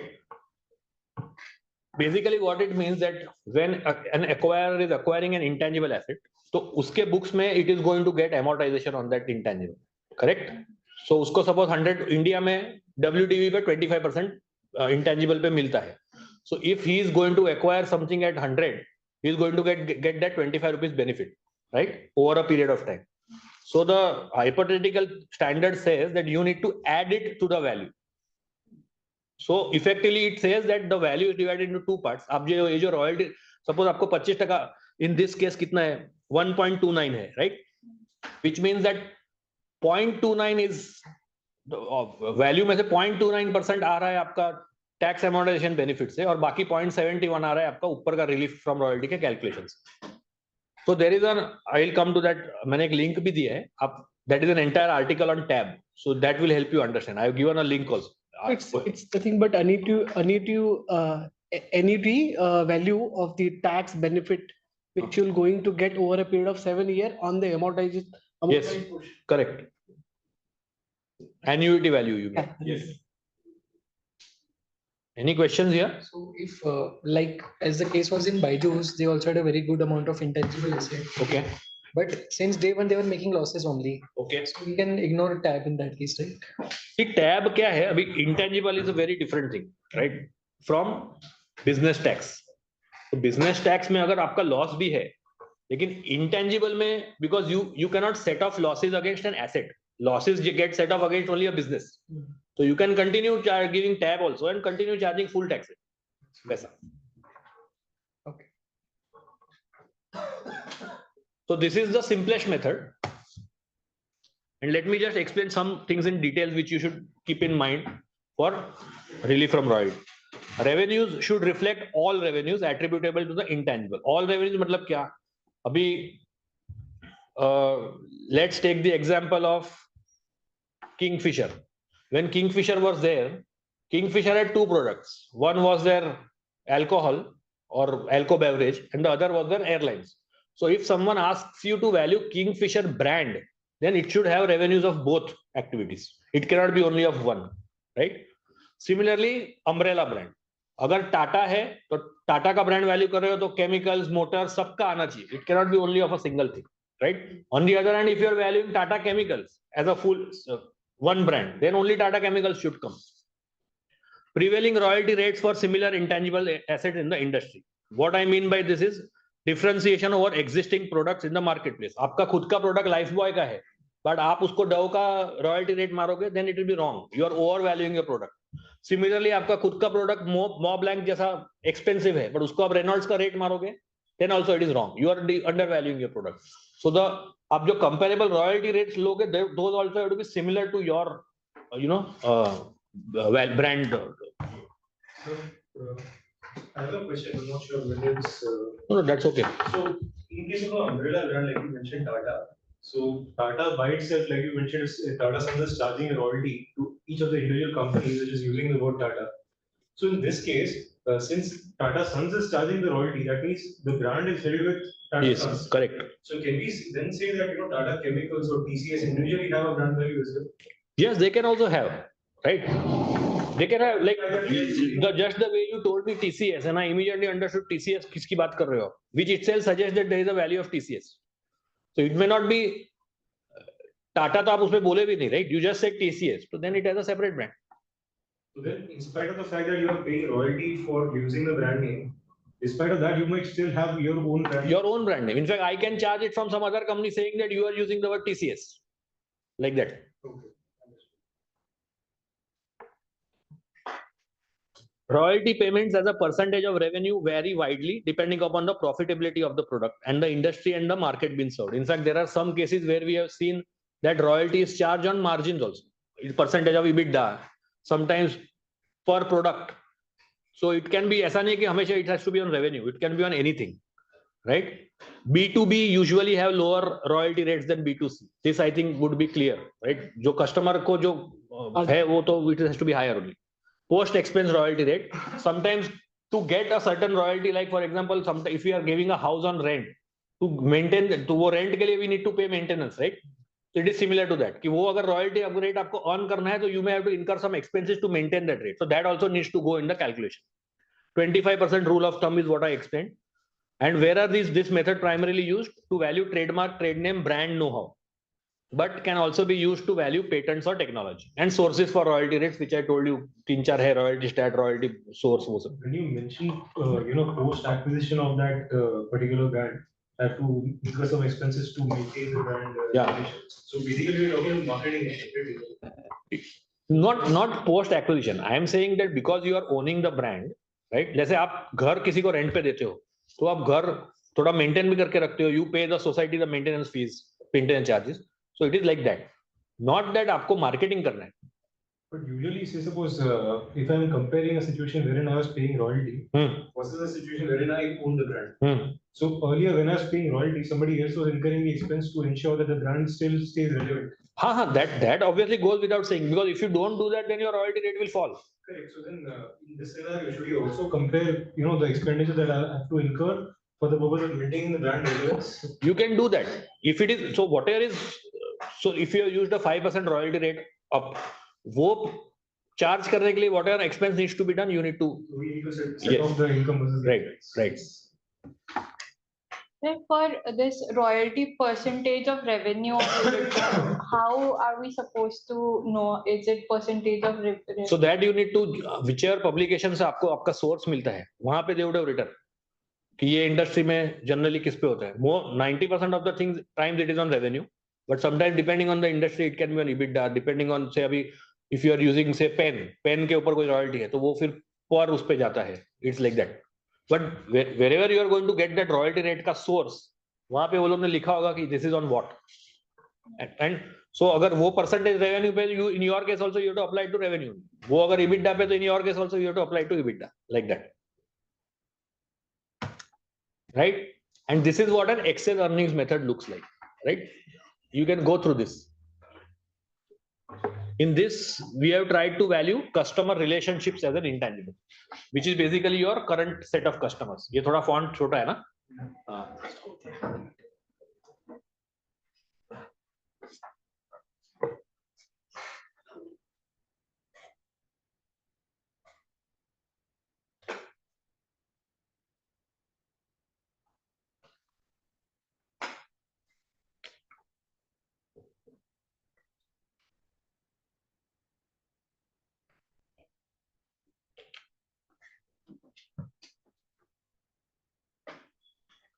Now I will not blame you if you don't understand it and feel कि 8:30 बजे क्या दिख रहा है, ठीक है? So because this is not something which is very easy, right? You need to do some several 3-4 intangible asset valuation, then only you understand the concept. So इसके ऊपर I am not going to, ये numbers मैं आपको समझाऊंगा नहीं, आप ये concept समझ लो, इसके बाद का slide में I will explain in more detail. But you understand how the flow happens. इसके बाद I also have one problem which you can solve if everybody agrees. Sir, for every royalty we have to add tab to it. Just मतलब हर. Good question. Tab, as I said, is a hypothetical example, a hypothetical value. It has to be added only when you are doing a valuation for the purpose of financial reporting. Okay. अगर आप transaction के और and only when you are using an income approach. Market approach कर रहे हो तो वो आदमी you can assume that वो market के अंदर he would have factored that, right? Only when you are using income approach, you have to apply a tab. So relief from royalty is an income approach. Excess earnings is an income approach. That's why दोनों में tab. And we also have to see whether it is allowed or not. You're right. So for example, India में, right, customer contract है. If you remember section 32 of Income Tax Act, they allow depreciation on all contractual assets, right? So customer contract पे आपको problem नहीं आएगा, you can claim. But customer relationship is not a contractual asset. So then you have to see कि वो jurisdiction में आपको allowed मिलेगा कि नहीं amortization. अगर amortization ही नहीं मिलना है तो tab नहीं apply होगा.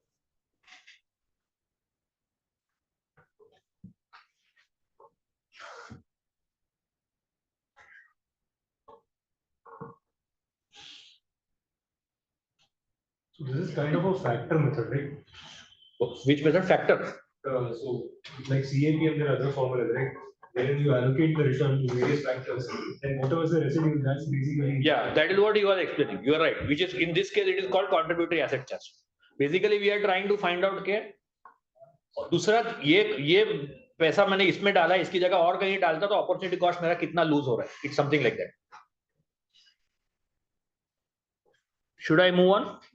Percentage is also your professional analysis. नहीं, that is उसके लिए तो you generally have a formula. वो इसके बाद मैं आपको दिखाता हूँ. How those percentages come. CAC वाला बोल रहे हो? हाँ, CAC. So this is to answer your question. क्या normally ये contributory asset charge कैसे होता है? See उसका concept simple है. Forget the numbers. I'll explain to you the concept. मैं आपको suppose 4 asset देता हूँ. This is for all. If I give you 4 assets, cash, accounts receivable, property, plant and equipment, 5 देता हूँ. Intangible assets से brand और goodwill. ये 5 देता हूँ. उसमें से as per you, which is the riskiest asset and which is the least risky asset? You can give it to me in an order. कि सबसे ज्यादा risky कौन सा है? Brand. Goodwill या brand? Brand. Goodwill. Who is saying brand? Okay, why brand? Why brand and not goodwill? नहीं नहीं More visible and नहीं ब्रांड जो अपने आइडेंटिफाई नहीं कर सकते वो गुडविल होता है. ब्रांड तो आइडेंटिफाई किया है तो ज्यादा रिस्की तो गुडविल हुआ ना, बिकॉज वी आर नहीं वो so no no I understand. So you are looking at goodwill as a classic way how we call goodwill के बिकॉज ऑफ हिज वो गुडविल नहीं बोल रहा हूँ. जो आइडेंटिफाई नहीं हो गया, वो जो रेसिडुअल जो बच गया है उसके अंदर नोबडी नोस क्या है, वो गुडविल बोल रहा हूँ. नॉट के आपका ब्रांड नेम अच्छा है इसलिए गुडविल अच्छा है. Not that goodwill. Not the one which we have learned in that partnership form में अक्वायर करते हो तो गुडविल कितना है. Not that. सो वो goodwill is the most riskiest followed by brand. फिर I had given you 3 other names. I had given you cash, plant property and debtors. Plant property. मतलब least risky और higher risk. तो ये goodwill और intangible तो side में चला गया, राइट? ये 3 में सबसे ज्यादा रिस्की कौन सा है? Debtors. क्यों? Realizable इजी नहीं है. ब्रांड चला गया तो माइट भी डेटर रिफ्यूज कर दे पेमेंट देने. नहीं ब्रांड चला गया नहीं, स्टैंड अलोन बेसिस पे मैं पूछ रहा हूँ. डेटर और उसके बाद और कैश, लास्ट कैश राइट. तो कैश आप, so now let me answer you other way around. Why as per you cash is the least risky? It's liquid, right? So this entire concept of ये जो return है, that is entire concept is based on liquidity. कि cash पे 0 return है because it is a liquid.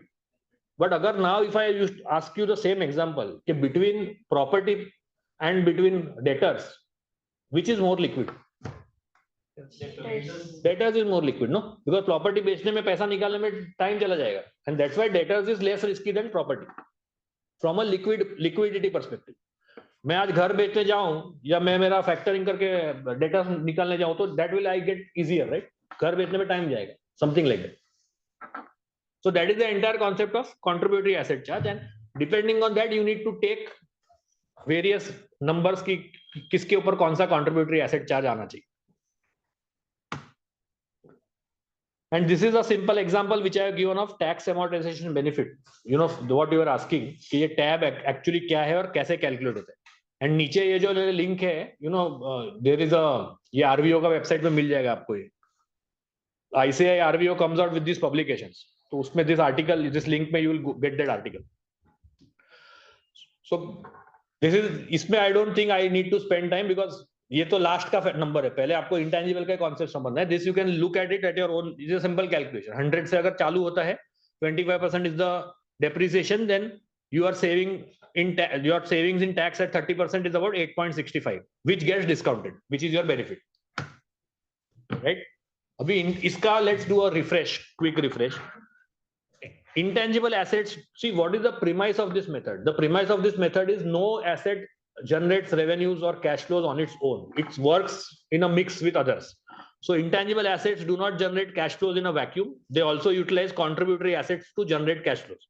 आप जब बोलते हो कि मेरा ब्रांड, मेरा कंपनी का रेवेन्यू 100 रुपीज है, ना 100 रुपीज अर्न करने के लिए आपका ऑफिस गया है, ऑफिस के अंदर जो एम्प्लॉइज बैठे हैं वो उन्होंने काम किया है, आपका जो वर्किंग कैपिटल है, आपके परचेजर और सेलर के डेटर कस्टमर के साथ जो आपके वर्किंग कैपिटल टर्म्स है, आपका इंटेंजिबल है, सब कुछ has gone a part. So you can not say that 100 rupees revenue is my brand value. No, 100 में से you have to first remove contribution of fixed assets, then of working capital, then of workforce.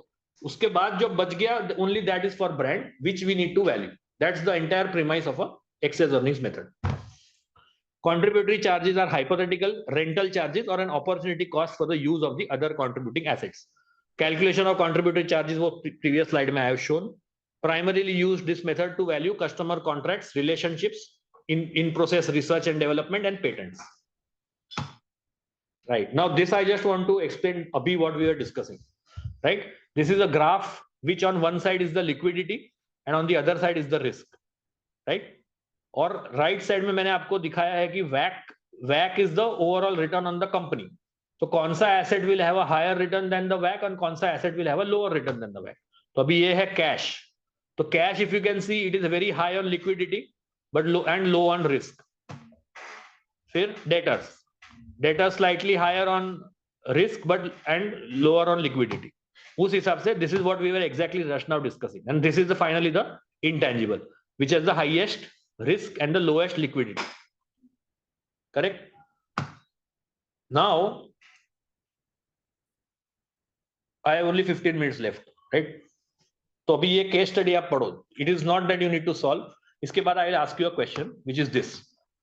This will help you sort of conclude the session with some understanding.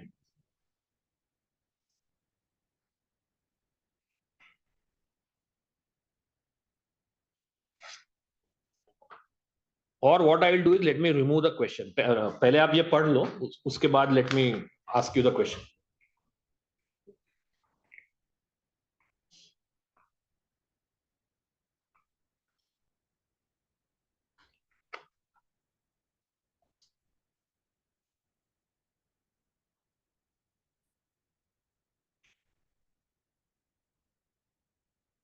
Once you are done, you let me know.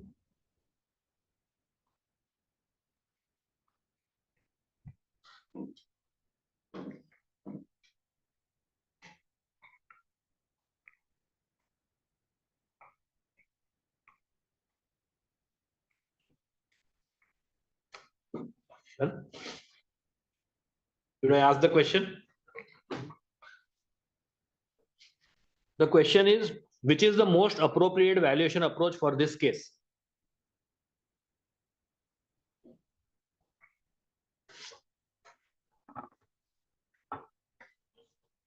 इसमें first of all, what is the intangible asset? Software. The rights, why it's purchasing. So the options given are, is the most appropriate approach income approach, cost approach, market approach, or both income and cost? Income approach, the cash flow generated. You are saying income. Cash flow generated from the software. Cost approach, Market. Okay. Both A and B. So all four options we have exhausted now. Between sorry, what? Higher. So what is the answer? Income approach. Income approach is the most appropriate here, as the asset to be valued is an intangible asset, software, which has no comparable market value. So that's why market approach is out. And the cost of development of which is unknown to the purchaser. So that's why cost approach is out. But what if cash is available? Then it will change. Yeah. Agar available hai, to see as a valuer, the best thing is to use all three methods so that we can support it. But अगर कुछ available नहीं है तो नहीं है, फिर कुछ कर नहीं सकते. Yeah. Market approach in like यदि वो software launch हो जाता, then the इनकम अप्रोच मतलब वो सॉफ्टवेयर से आगे जाके जो इनकम आने वाला है वो फ्यूचर में. मार्केट शेयर ऑलरेडी किसी कंपनी का रन है, वो सॉफ्टवेयर आता, देन उसके कस्टमर को ले जाता, तो देन उसका मार्केट शेयर तो जा ही रहा है ना. तो मार्केट अप्रोच से कितना शेयर वो जा सकता था, तो उसको मेंटेन करने के लिए वो सॉफ्टवेयर बाय करता है. हाँ, बट उसको इनकम आगे से आने वाला है in the future. Cost approach को कॉस्ट भी तो पता ही है ना. नहीं, cost to development कहाँ पता है? So in that case, cost approach will be more or less redundant, right? Because cost तो सामने वाले को कभी पता ही नहीं होगा. हाँ, सिर्फ उसको पता होगा जिसने वो एक्चुअली बनाया है software. So when it is someone is buying, that person is never going to know unless until उसको बुक्स में कुछ कैपिटलाइज किया है, उससे उसको थोड़ा आइडिया आएगा तो. But then how is the replacement cost approach supposed to be calculating the cost? Replacement cost normally कब यूज होता है? As I said, at accounting standard does not allow you to recognize self generated assets. अभी Apple का books में Apple as a brand is cannot be recognized. But if Microsoft were to acquire Apple, then Microsoft can recognize Apple in its books. So अगर Apple ने वो किया नहीं तो उसको there is no replace, तो उसको पता रहेगा ना, लेकिन मैंने इतना ब्रांडिंग किया है, मैंने इतना खर्चा किया, तो he will be able to tell that how much I have spent on this brand. But outside person may not be able to tell. So third party के लिए cost approach is not very. It's why इसके लिए we use very rarely cost approach and generally we use it only in the case of workforce. वो workforce तो क्या है, वो head hunter का वो तो normally पता रहता है, वो एक 1 month recruitment charge करता है, training करता है वैसा. Common knowledge, that is where we can use the cost approach. Yes. Every other case it is Right. अभी वो सॉफ्टवेयर है, वो आज के दिन में मार्केट में अवेलेबल ही नहीं है, तो उसका आपको कॉस्ट कैसे पता चलेगा? You will not come to know. Another way is to put it like that. Something I had a similar case. Then I disagreed on the continuity contract. So there's a liquor license. So the replacement cost of that license is the cost is 10 lakhs. But to get the license, you need to bribe 20 lakhs. The total Exactly. cost is 30. In fact, 20 तो कम है, आपको करोड़ तक जाना पड़ेगा. तो 10 lakh is not the value. The value is higher. So can we prepare a valuation report stating 30? How do we prepare a report and say 30 lakhs is the नहीं, license? वो तो फिर फाइनली जब कुछ नहीं चलता, you have to say that this has been given to us by the client, ना, वो तो ऐसा ही बोलना पड़ेगा. You may know. So हाँ, you are like an MRL only. Market value is 30 lakhs. So Correct. Cost नहीं, market value नहीं, cost ही 30 lakhs है ना उसका. You may say that 10 lakhs is on book, but वो actually लेने के लिए तो वो सब करके you will have to spend more only.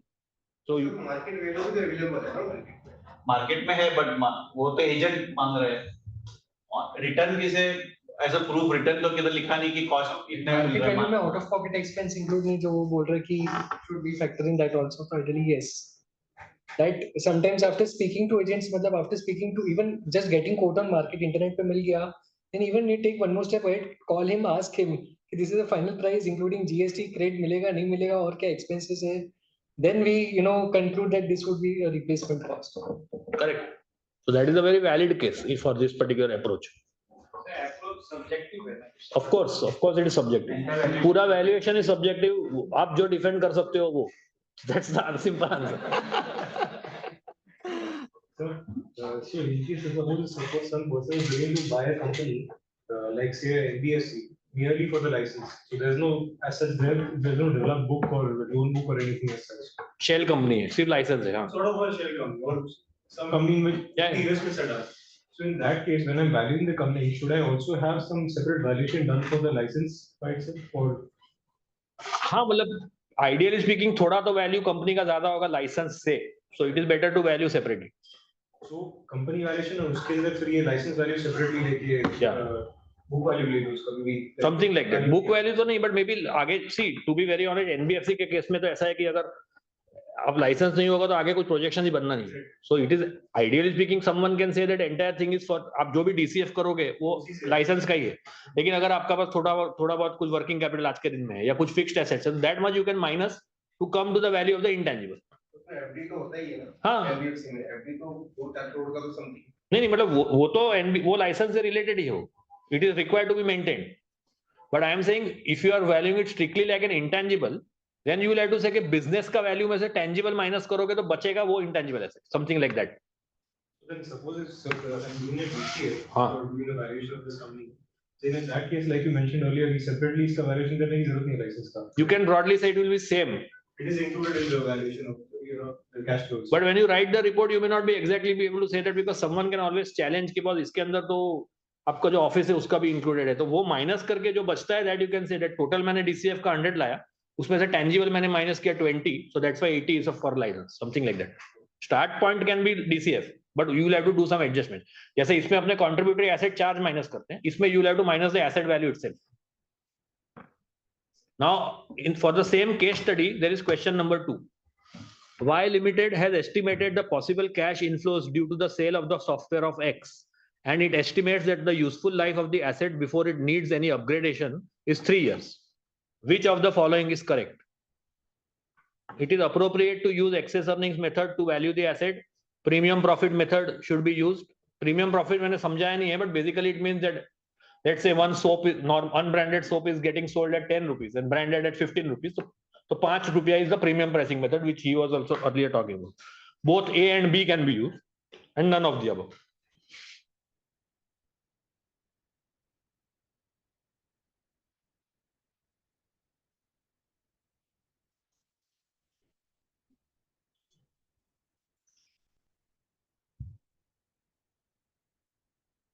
Said both A and B. Okay. Does everybody agree? The premium case I because why doesn't have any software or it's not selling any so premium profit token. पर वो because the software is one of a kind, so premium तो मैं charge कर सकती हूँ. Automatically you can charge. Income is the cash flow. The entire cash flow is the premium. Indirectly तो वही meaning हुआ, because cost तो तुम्हारा हो गया पूरा. Last question on this. Y Limited had a plan to develop a similar software, but it did not materialize. It still wants to revive its plan instead of purchasing from X. What would be your advice? A. Y should purchase from X as the time required for development could be turned into earning opportunity by immediately starting the sale of X's software. Y should go ahead with the plan of development because since X cannot mass produce its software, it won't be a threat of competition. And finally, Y should neither purchase nor develop and venture into some different field. It's the best.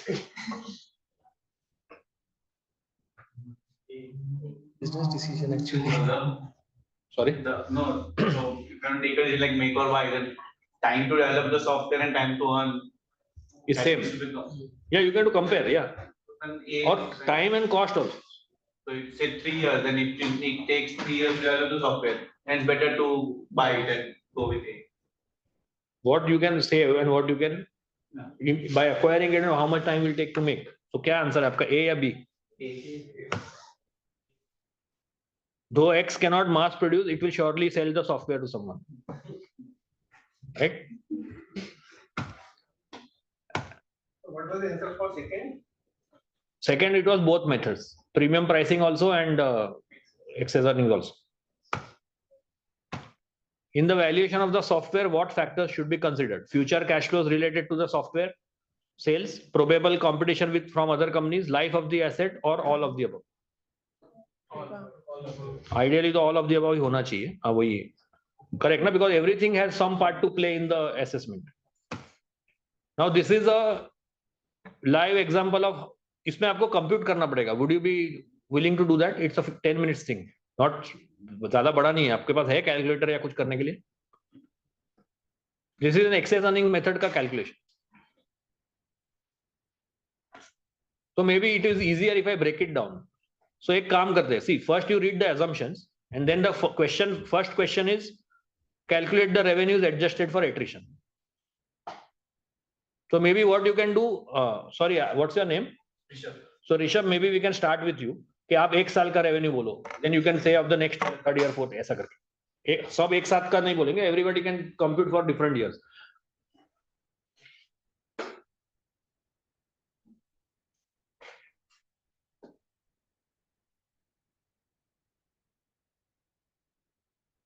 Or maybe we can start with the quieter chaps who online have वो लोग दो या तीन लोग है ना. How many people are there? 3 ना? मैं वो सारी ऊपर से स्टार्ट किया था. क्या नाम था? एक अविनाश और खुशी ना? खुशी. Shraddha. There's a third one. Hi, are all three of you there on the call? Yes. People who are joining virtually. Yes. Right. So would you want to start with the first question for the first year?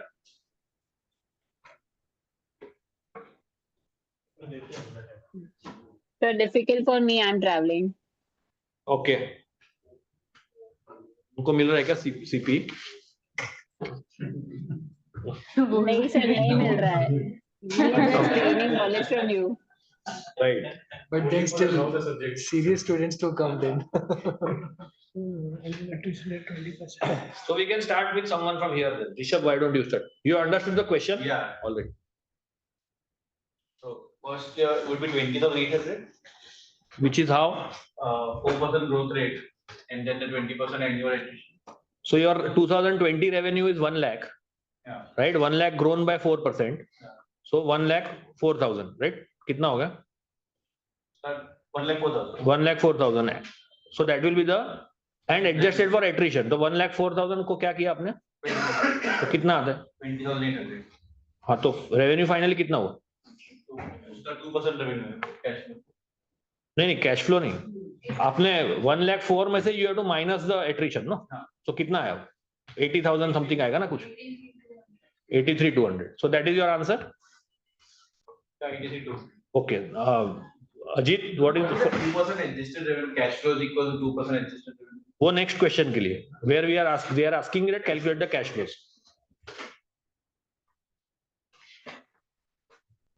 तो अभी आपको so Ajit, your starting point will be 83,200. You understood that, right? So if his answer is wrong, then yours also will be wrong, like that. So if you take 83,200, over 20% gain now. Anyway, so वो now that concept is clear. So let's वो फिर वो तो आ ही जाएगा आपको. So I'll just show the answer. How, right? 83,200 है, फिर उसको वापस 4% से ग्रो किया है, फिर ऐसा करके this is how you are going to get the revenues. Now with this you tell me what will be the answer to the second question. What are going to be the cash flows? 83,200 first year में revenue है, तो cash flow कितना रहेगा first year में? 1,664. Right. Third question, find out the total contributory asset charges.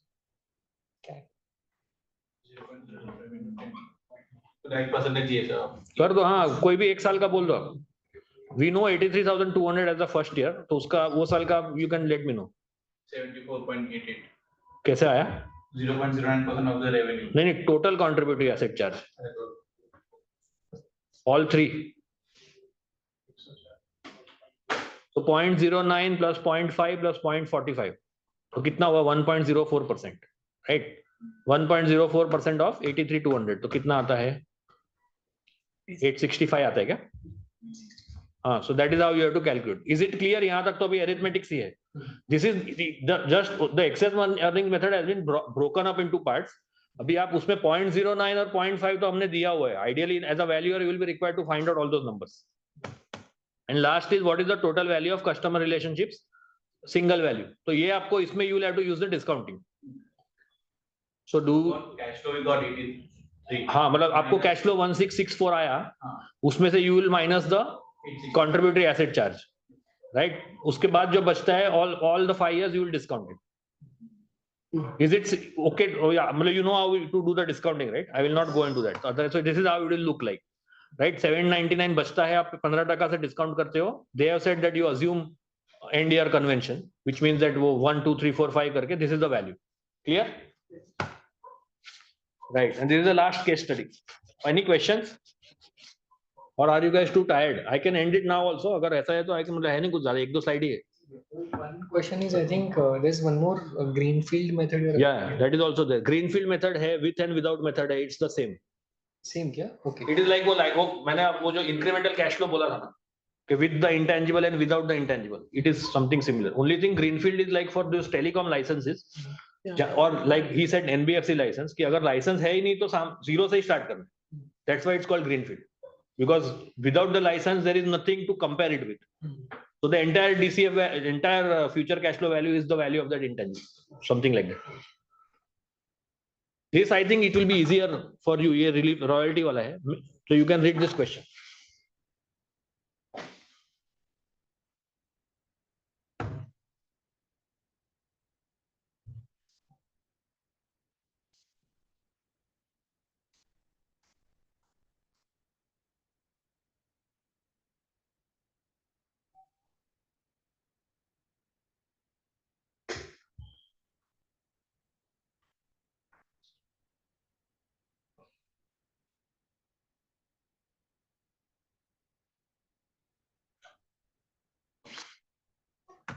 And then what is the question? What aspects should be considered in the valuation of the copyrights and deciding the royalty?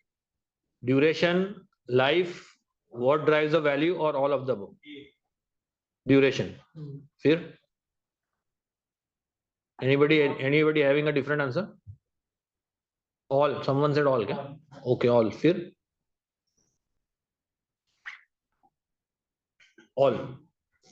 If the creator is not there, then there's no point of the variety. So Sorry? if the creator is not there, there's no life of the product. Correct. Suppose the income approach of valuation is used. What are the methods of determining the discount rate? Capital asset pricing model or CAPM, Gordon growth model or internal rate of return, or both A and C. This I think is maybe slightly advanced because if you have not carried out valuation, then you may not be able to know. But अगर आपने WACC calculation किया है, तो at least थोड़ा बहुत भी पता है, तो you should be able to answer it. So I think let's go with the safest answer, huh? Cost of capital. WACC मतलब discounting rate. But CAPM से आप WACC करते हो. When you discount an intangible, see, as we discussed in that earlier slide, that your return on intangible will be higher than WACC. So intangible rate के लिए determine करने के लिए कि what should be a discounting rate, you will first do the WACC and ऊपर add a premium. That's why. So the safest answer is the right answer, right? A and C, दोनों. Basically, see what is a WACC? WACC is the expected return. Now, investor को अभी आप, if you start as an angel, then you will be expecting 40% from your return. फिर आप VC में आओगे तो 35 होगा. फिर आप PE में आओगे तो 30 होगा, right? और फिर established company, real estate होगा तो 25 होगा. Normal company होगा तो 15 तक आप आ जाओगे. Because this is what you are expecting for your risk. So CAPM is just a way of developing it from bottom to top. Otherwise, ऊपर से जाना है तो it is like an internal rate of return. कि आपका hurdle rate क्या है कि what is the rate you have set जिसके ऊपर you are ready to get the return. Which of the following factors are not considered in developing the discount rate? Terminal value, life of the asset, and considered consistent inputs, risks associated with the projections, or the basis of value been applied. Basis of value मतलब वो, you have those valuation premise, valuation standard. So that is more of theory.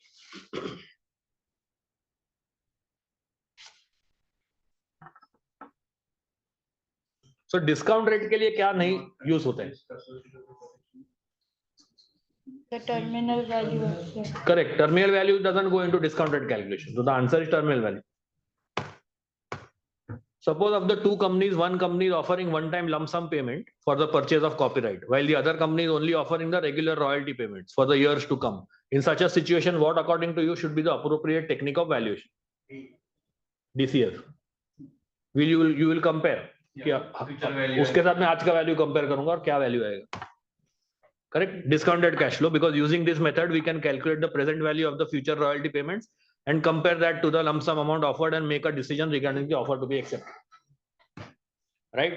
So, ये last का भी 3 slide है.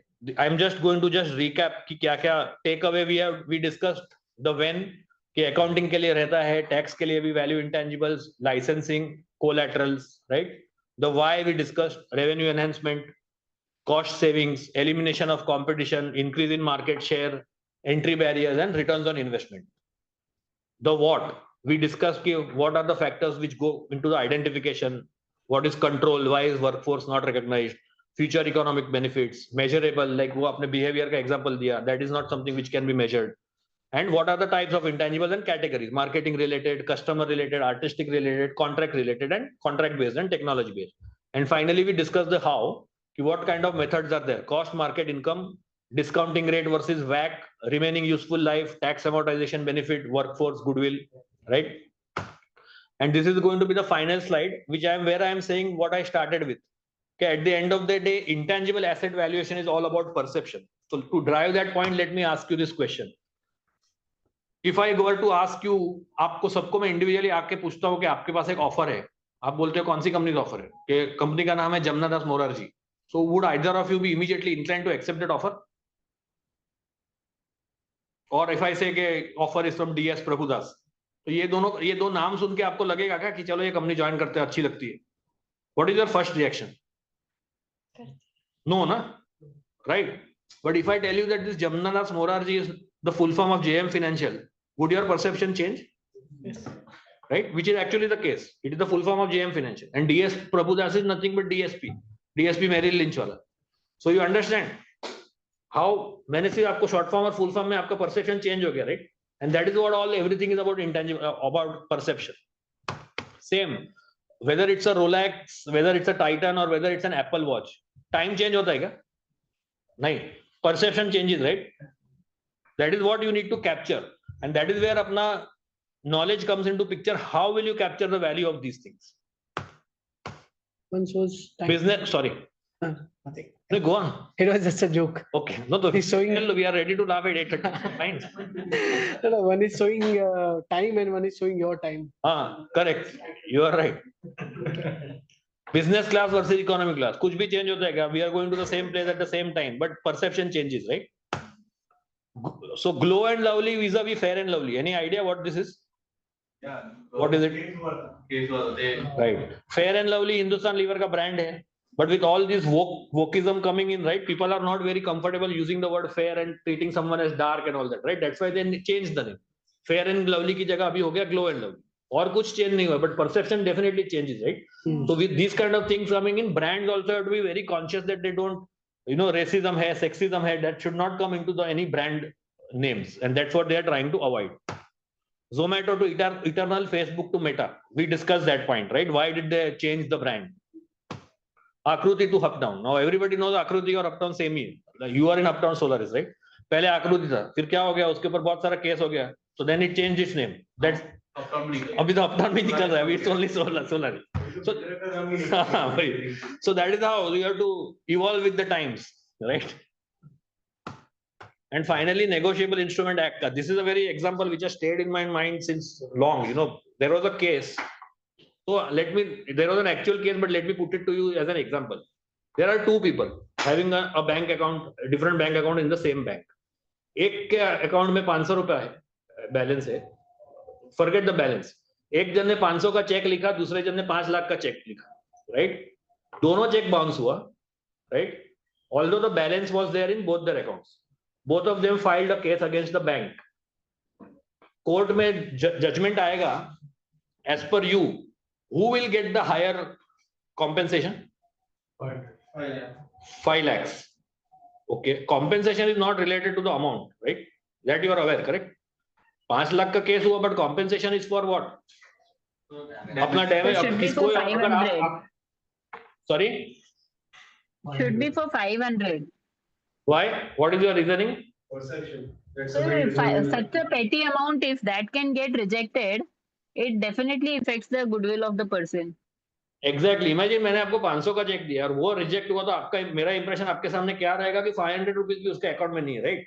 5 lakhs is still some number, and that is what the entire thing is all about. And the judgment में actually ऐसा था that whoever had got 500 का case था, उसके लिए 500 रुपए के ऊपर उन लोगों को ज्यादा पैसा मिला. And that is everything. The entire crux of this presentation is in this particular slide. कि आप क्या वैल्यू कर रहे हो? You are valuing not numbers. You are valuing something much beyond numbers. Correct? All right. So I will end the session with this last statement from Warren Buffett. He has also retired, and we are also now retiring. It takes 20 years to build a reputation and 5 minutes to ruin it. If you think about that, you will do things differently. All right. Thank you.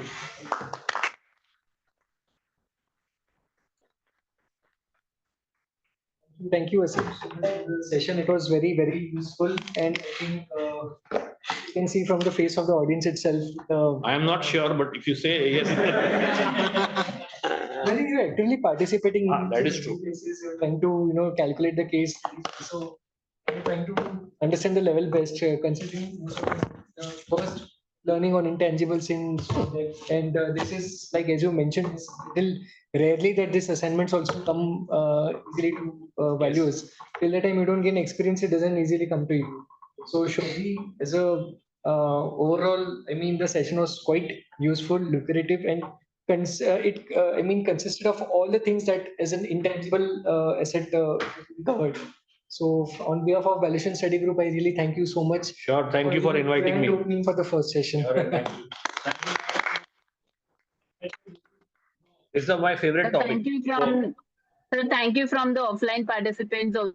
It was definitely very engaging. We were offline, but yet having the feel of offline only. Sure, no problem. Thanks a lot. Yeah. Thank All right. you.